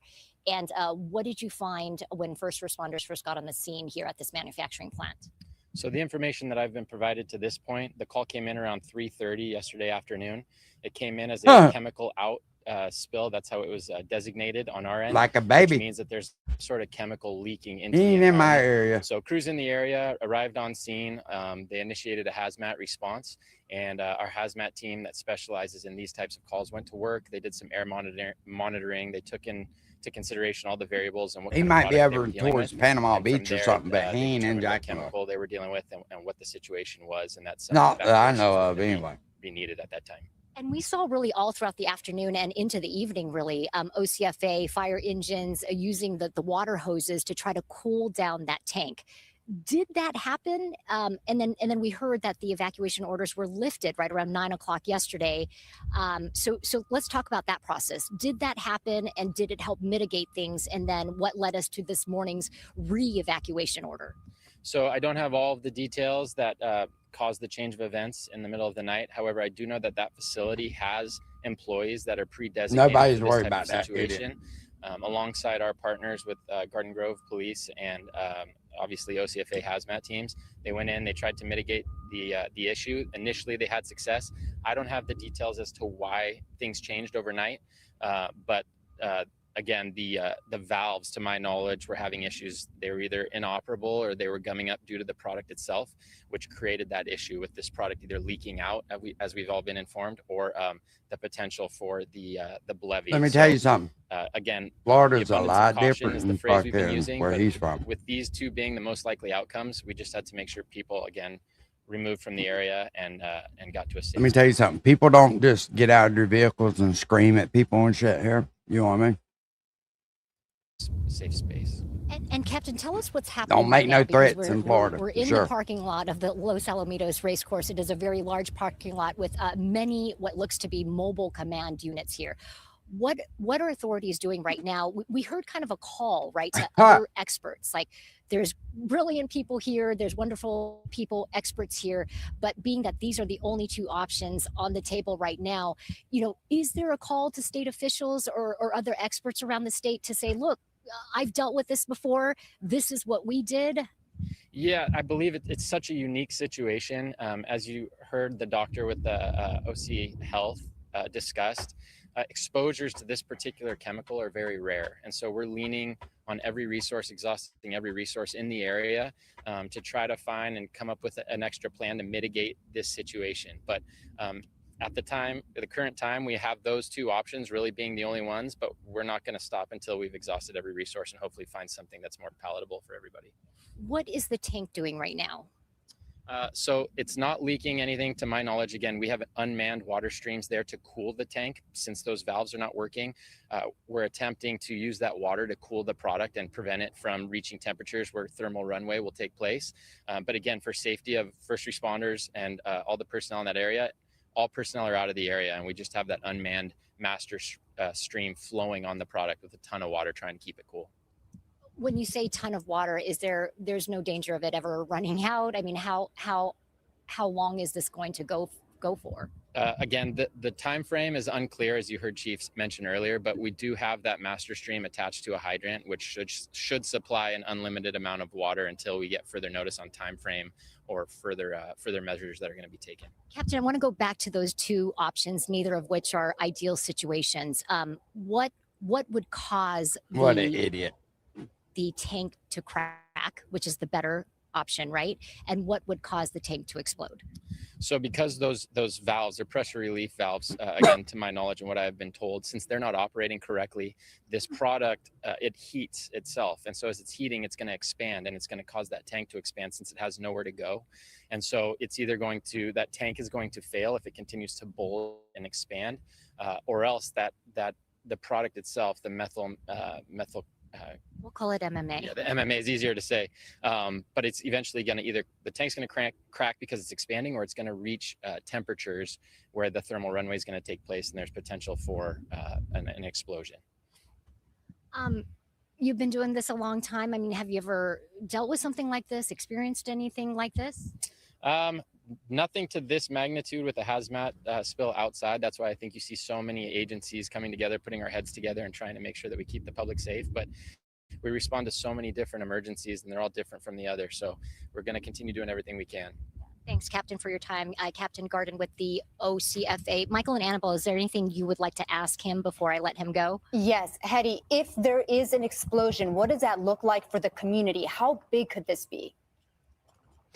So Annabelle, with the good question of if there is an explosion, of course, that's not something anyone wants. How big of an impact could All right. this So in Florida, game wardens are primarily state officers, though they also hold federal authority. Yeah, that's kind of what I thought. They were state officers, but that's and we're talking like, let's that's talk what distance, Google let's says talk about it. They people are impact. employed by the state. Yeah. So you heard our hazmat Florida specialist, Fish and Chief Wildlife Freeman, talk about, Conservation the weight of the product and Commission, evacuation zones in place FWC based on officer, models fully from our sworn hazmat state team law on, enforcement how large of officers an area with this can impact. statewide Those jurisdiction, while their evacuation zones also primary have focus safety is factors built in, so enforcing we're not state just and conservation and boating laws. FWC officers are cross-deputized to enforce federal marine, fisheries, and wildlife laws as well. We're being told is 1 mile from the radius. So And again, going back to Annabelle's question, though, I mean, what could, and again, we don't want to cause hysteria or chaos. Potentially, if this does explode. Well, it could be just like it is what in could Florida. Look like? Are we talking about, they're actually buildings employed through and, the state, you but know, they're neighborhood cross blocks? deputized. Not is to that extreme basically. level. Again, we don't have every single detail on how that will look. The product may ignite. Where I'm not y'all sure at? if it's gonna You're blow in up any Michigan, houses in huh? the area or Top anything top. like that. Hold on, We don't I'll wanna look it up. cause any mass hysteria by any means, but we do have teams that are trained in that area looking further into it. So I don't want to give any false information at this point. Captain, thank you so much with the OCFA. So you heard it from the captain. They are monitoring closely. They are working with everybody across the state to try to figure out if there's better options on the table, because those two options right now is for that tank to crack, that 7,000 gallons of liquid to go into a parking lot. The other option, of course, no one wants, is that for that tank to explode. And, you know, you heard from the captain potentially what that could look like. And that is why they're really taking all precautions and evacuating a fairly large area, right, of 40,000 people who live in and around the area, not just in Garden Grove, but again, neighboring communities of Stanton, of Cypress. I believe we heard Buena Park as well. Michael and Annabelle, back to you. All right. Hetty Chang, thank you so much for that. And we are going to be taking a break, but first, here's a live look over the facility from News Chopper. They're both Officials in are Michigan. In monitoring Michigan, and watering you that tank can full become of toxic a. chemical that could spill or explode. So both of y'all are right. In Michigan, you can become a game warden at either the state or federal level, but the vast majorities of officers are state level employees. So they're both. Our live team coverage continues in a moment.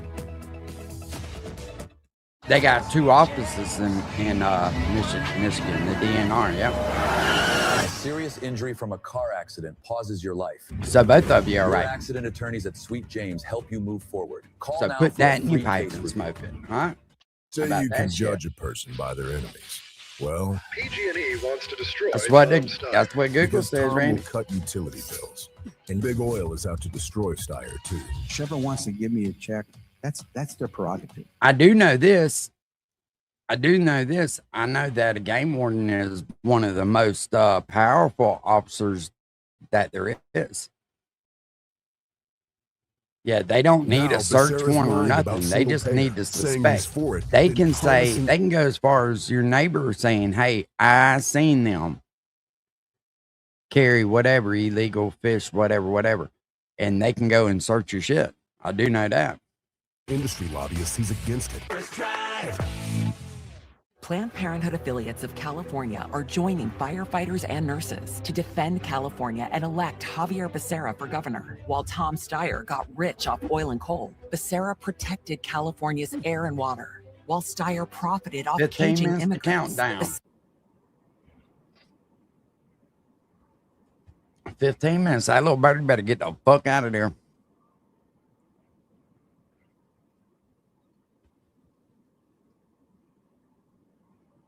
Oh yeah, Ready Randy. Yeah. Yeah, and to me that's wild, man. That wildlife is more protected than shit, anything, it seems like.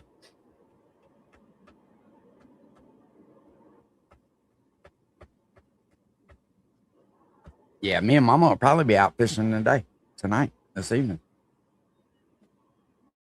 We'll be out at the beach ourselves.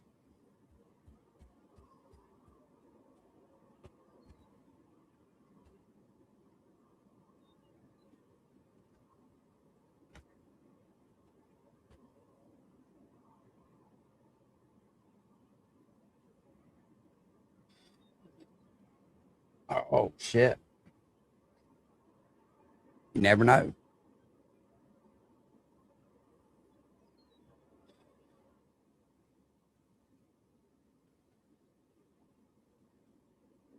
Get us some unexpected entertainment out there, huh? Damn, look right there. There's a fucking dog or something right there.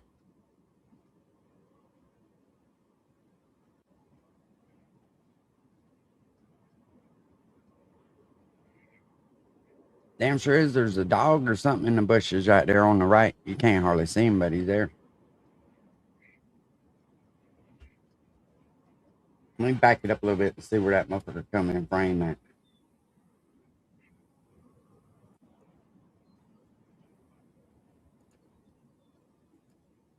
Dum, dum, dum, dum, dum.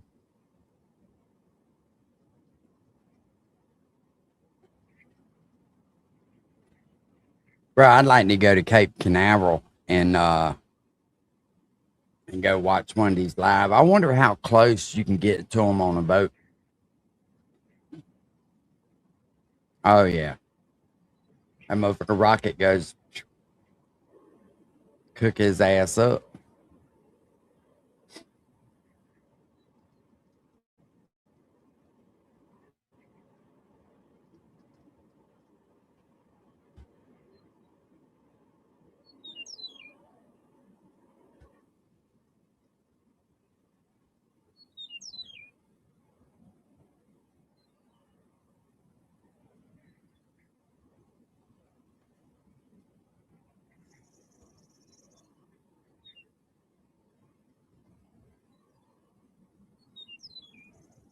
Where the hell did he come in frame at?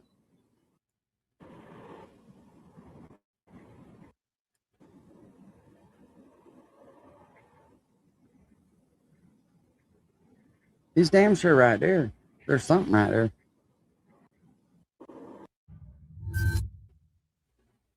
What the hell?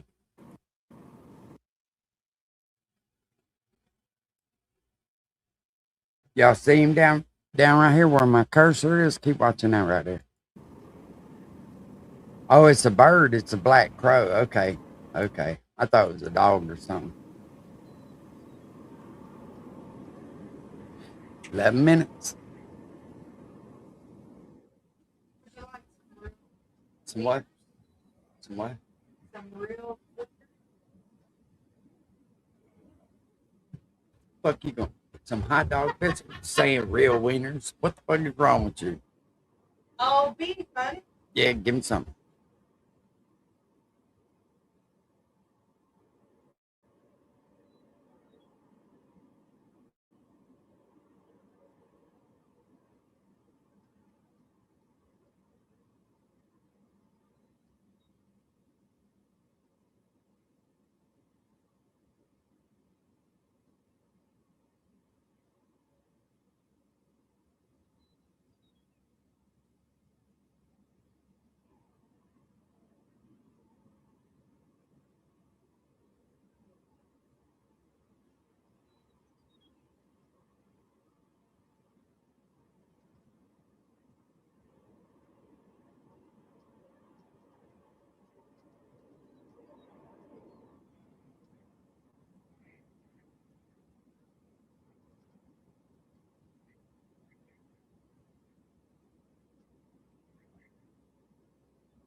That's probably where they're at.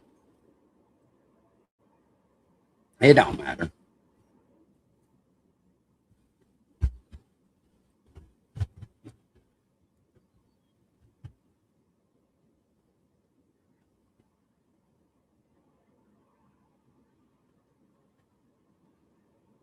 Not right now, evidently it's in mine.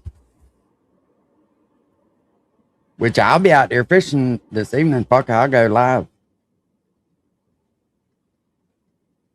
We couldn't get that lucky though.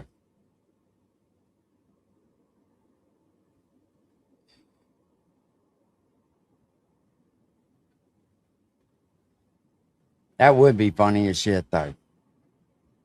Ooh, whoa. Gateway to Mars.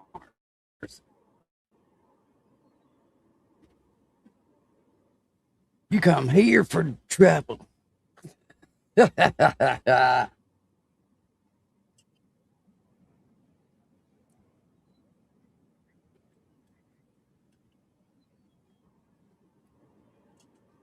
probably gave him a timeshare or something. Or they had a seminar or some shit like that, where because they do that from time to time. They'll give you a seminar and a place to stay, but you got to attend the seminar.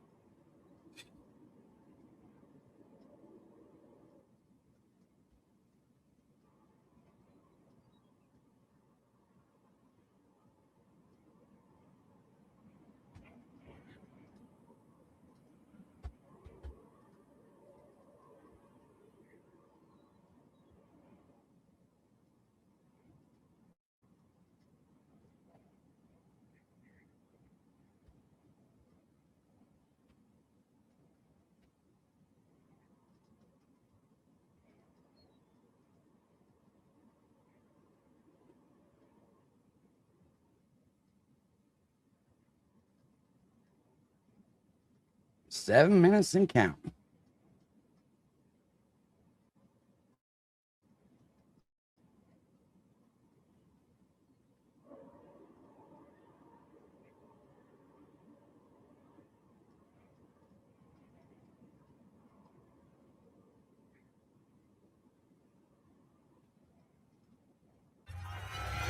There's a shift in the air. You don't wait for it. You're already in it. Longer days, more time to unwind. More time for the things that matter most. Always down for a good time. Always on. Always in play. Travis Matthew. Summer starts here.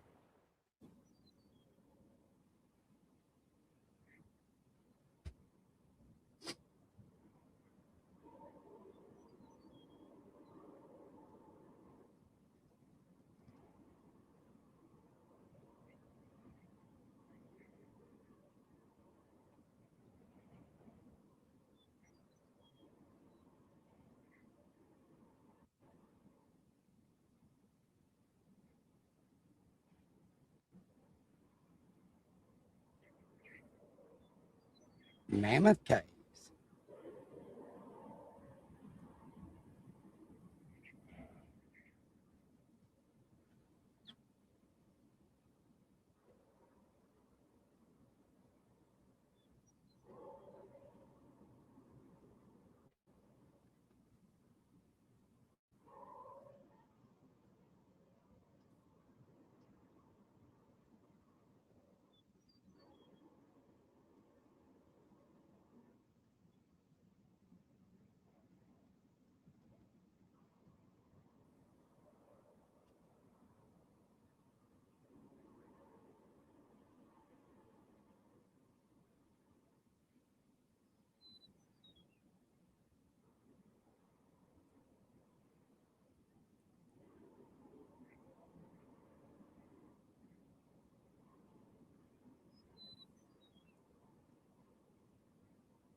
Yeah, he went to Daytona. They stayed on 95. That looked like Daytona Beach. That's the 295 and 95 intersection. It says Jack's Beach, but that ain't.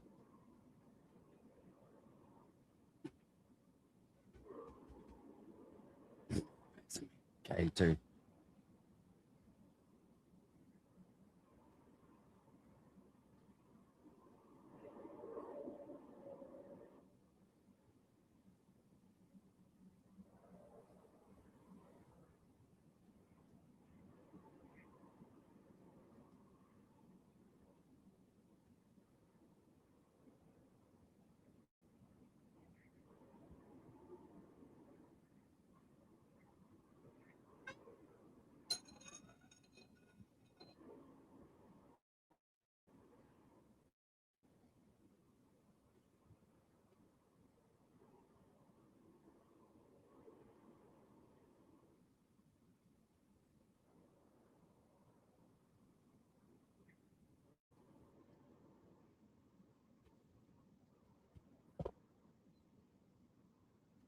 He just trying to troll. All the fuck he doing.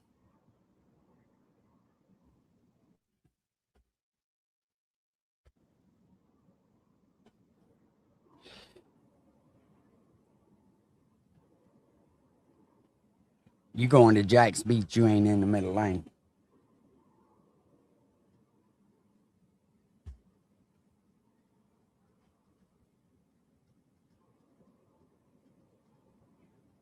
Good for him. Think about it.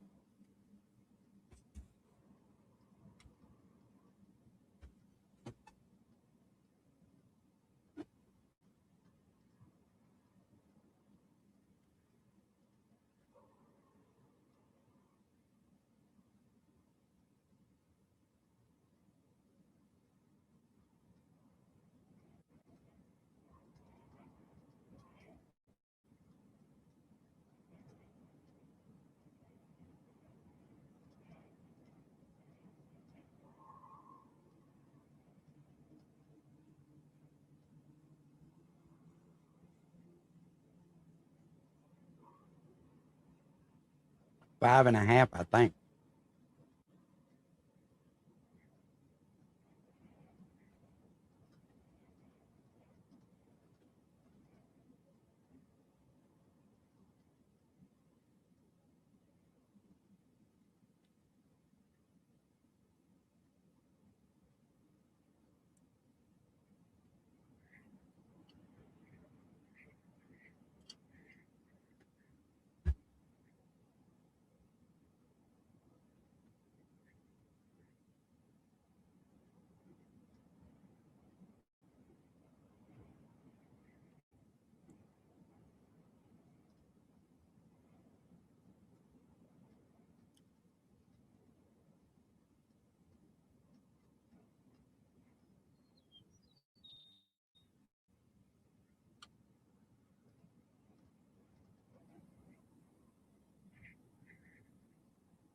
$6.08. Fuck. All right.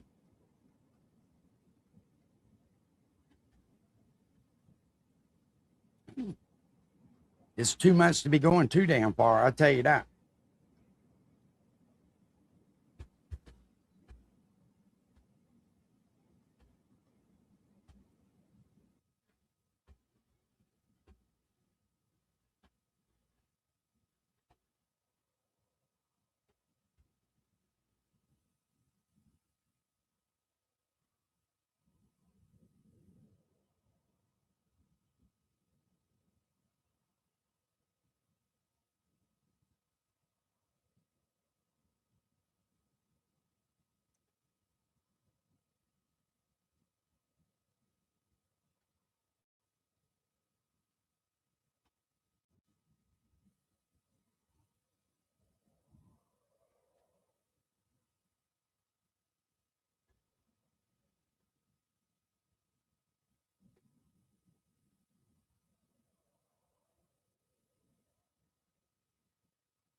Yeah, it's 5:35 here right now. That's what it says.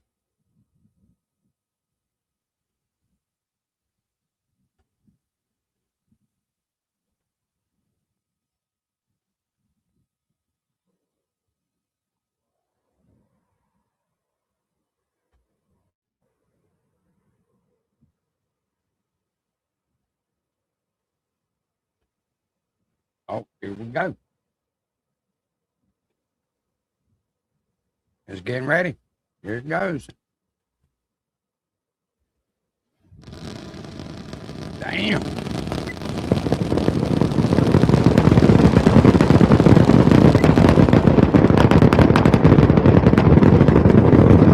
A fucking tower, man.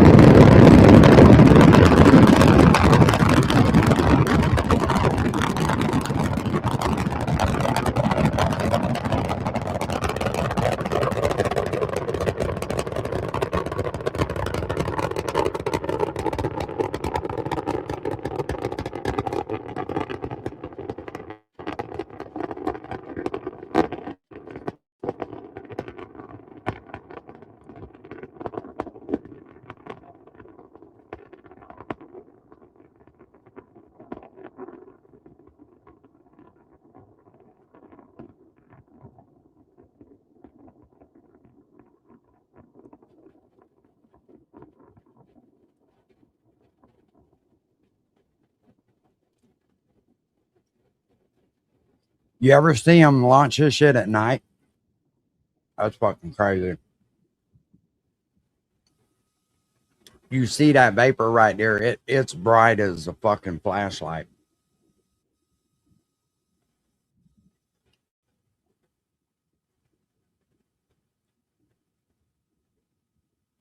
It's building up speed to get out, punch through.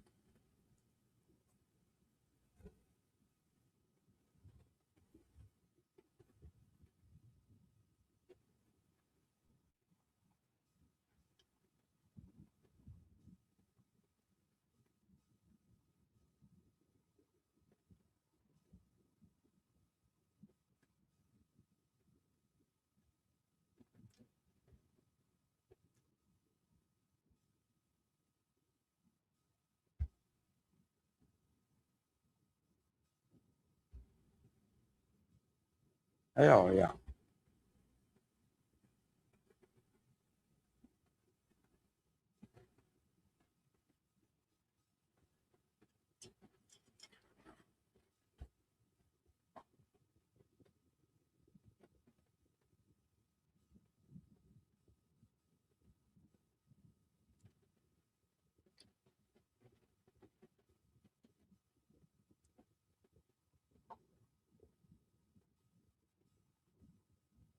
It just dropped one of them, didn't it?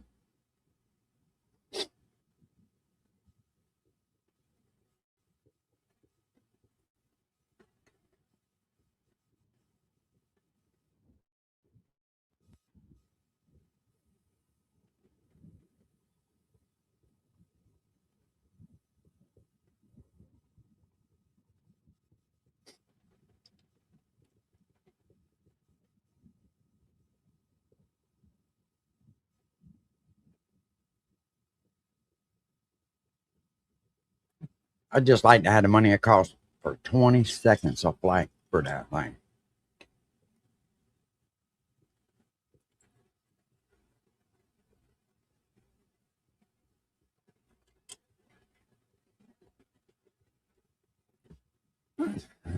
Tree huggers.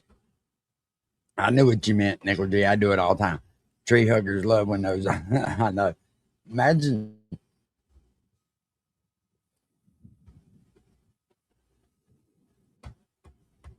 You know what's crazy is that shit ain't even like work anymore.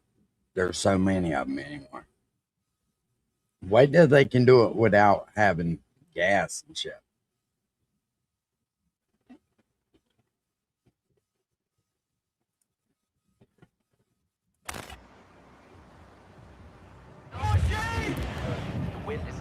I'm glad they didn't have a commercial right when that thing launched. You know what? That was pretty cool. Back into the breeze. Go get it, Keegan. It's good when everything depends on it. It's good when it's Z-Star.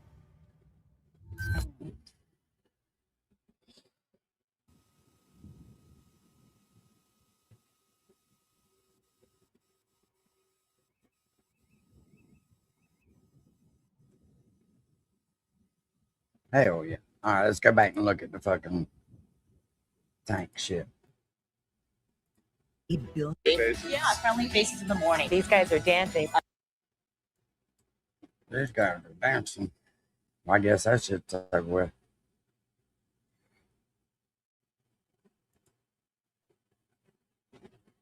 I mean, that was absolutely bonkers to see live on screen.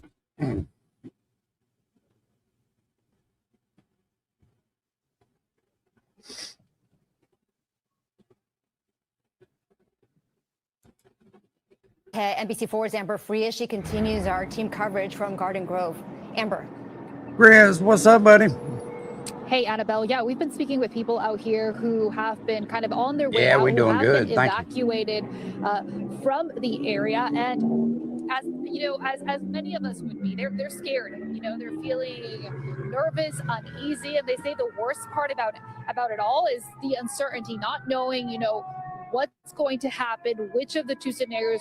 Hey, Copper Top, let me ask you something. When the windows blew up there over that tanker, were they responsible for repairing the damage to everybody's home or what?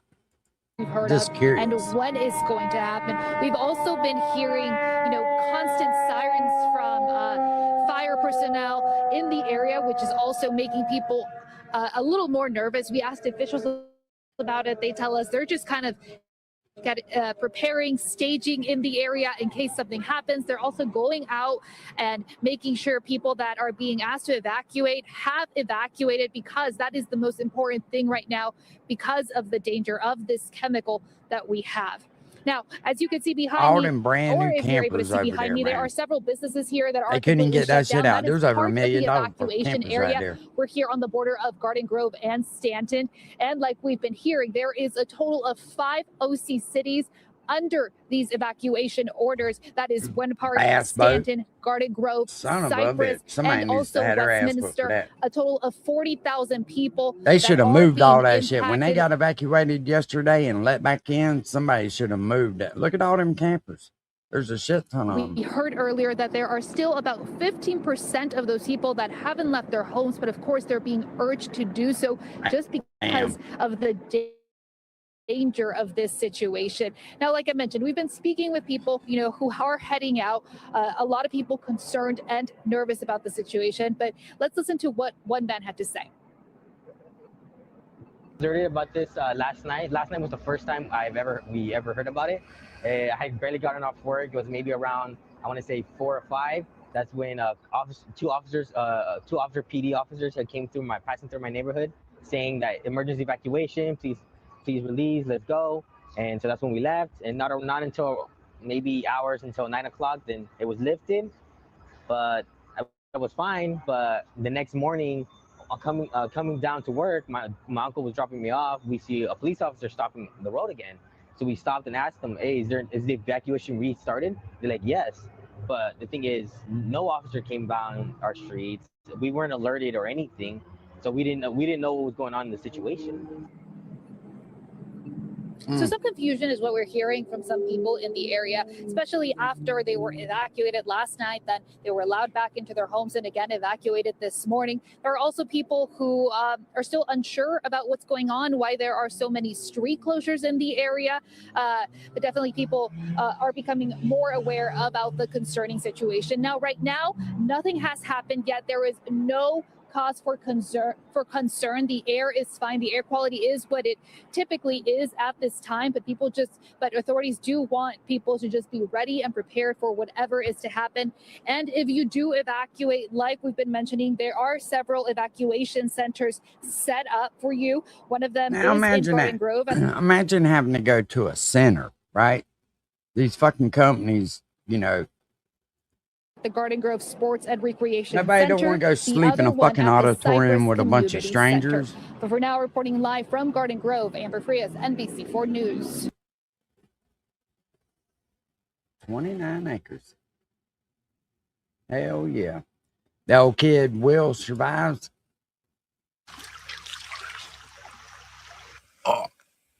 That's what I got done yesterday. I'm gonna have to take you to the dog doctor. What's up, guys? In this one, I'm taking care of the dogs, taking down big trees, building a deer blind, having a good time, preparing for the rain. Let's do it. Hey, we're gonna be getting a whole ton of rain this week. Hey, imagine that. That kid fucking built a little thing, I want to say in California, right? Out in the damn forest or something. And that people off the internet fucking told on him. And forestry people came in there and ran him out. What a fucking crazy shit. So Man. it's gonna be fun seeing what this creek does. It might get up super high. I have no idea. At some point, it has gotten very high. But yeah, I guess we're gonna see. Jesse is gone this week, so it's just me, and I am gonna be building a deer blind. Shit, he need to be building a dam, fucking harnessing that water for power.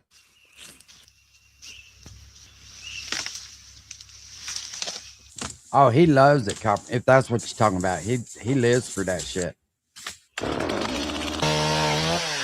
Realized I should probably go get my tape measure. It's wedged between these trees. It goes just a bunch of logs. And then I'll be able to work with them from there. It's hot. Upon further inspection, that one's not straight at all. There are rocks, but I'm gonna need rocks for the builds.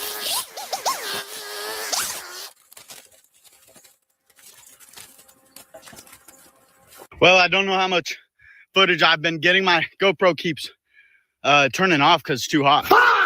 And I'm about to turn off because I'm too hot. If this wasn't for YouTube, I'd probably take off my pants and dig naked. This dirt is actually not too hard to dig. There doesn't seem to be a bunch of rocks or nothing. Wow. You know what? I might just come back to this when that sun goes behind that tree, because I don't think this is healthy.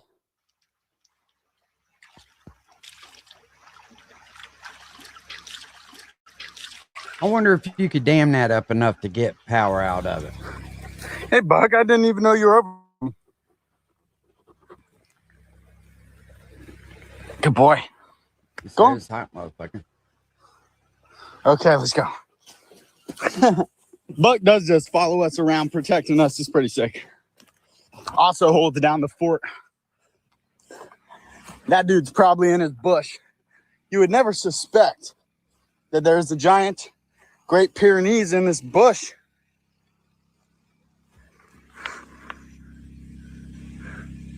Hey, also, what you doing in there, The man? dog said, fuck that shit. He found a nice, cool spot. It's always shaded. Dug himself a little hole. And yeah, that's pretty cool. That's All what right. exactly what I would do, Copper Top. That's why we was looking at property up north, and I was like, I ain't gonna move unless it's got to have a fucking flowing water on it if I move. And they kept looking at me like, why? Because I would want to fucking experiment and play with that shit, see if I could get enough power to run the house. If you could generate enough power that you didn't have to pay a light bill, shit, and it would be fun to do it. So as I'm digging, I'm finding lots of worms. And dude, look at this big fella I just found. Damn. And so I'm thinking I need to collect them, either for fishing or for a worm farm in the future, or like compost. So I've got my old water bottle, and I'm trying to fill it up with dirt, and I'm gonna collect them in here. Also, what's up, also? Look at the little worm I found, also. It's a big guy.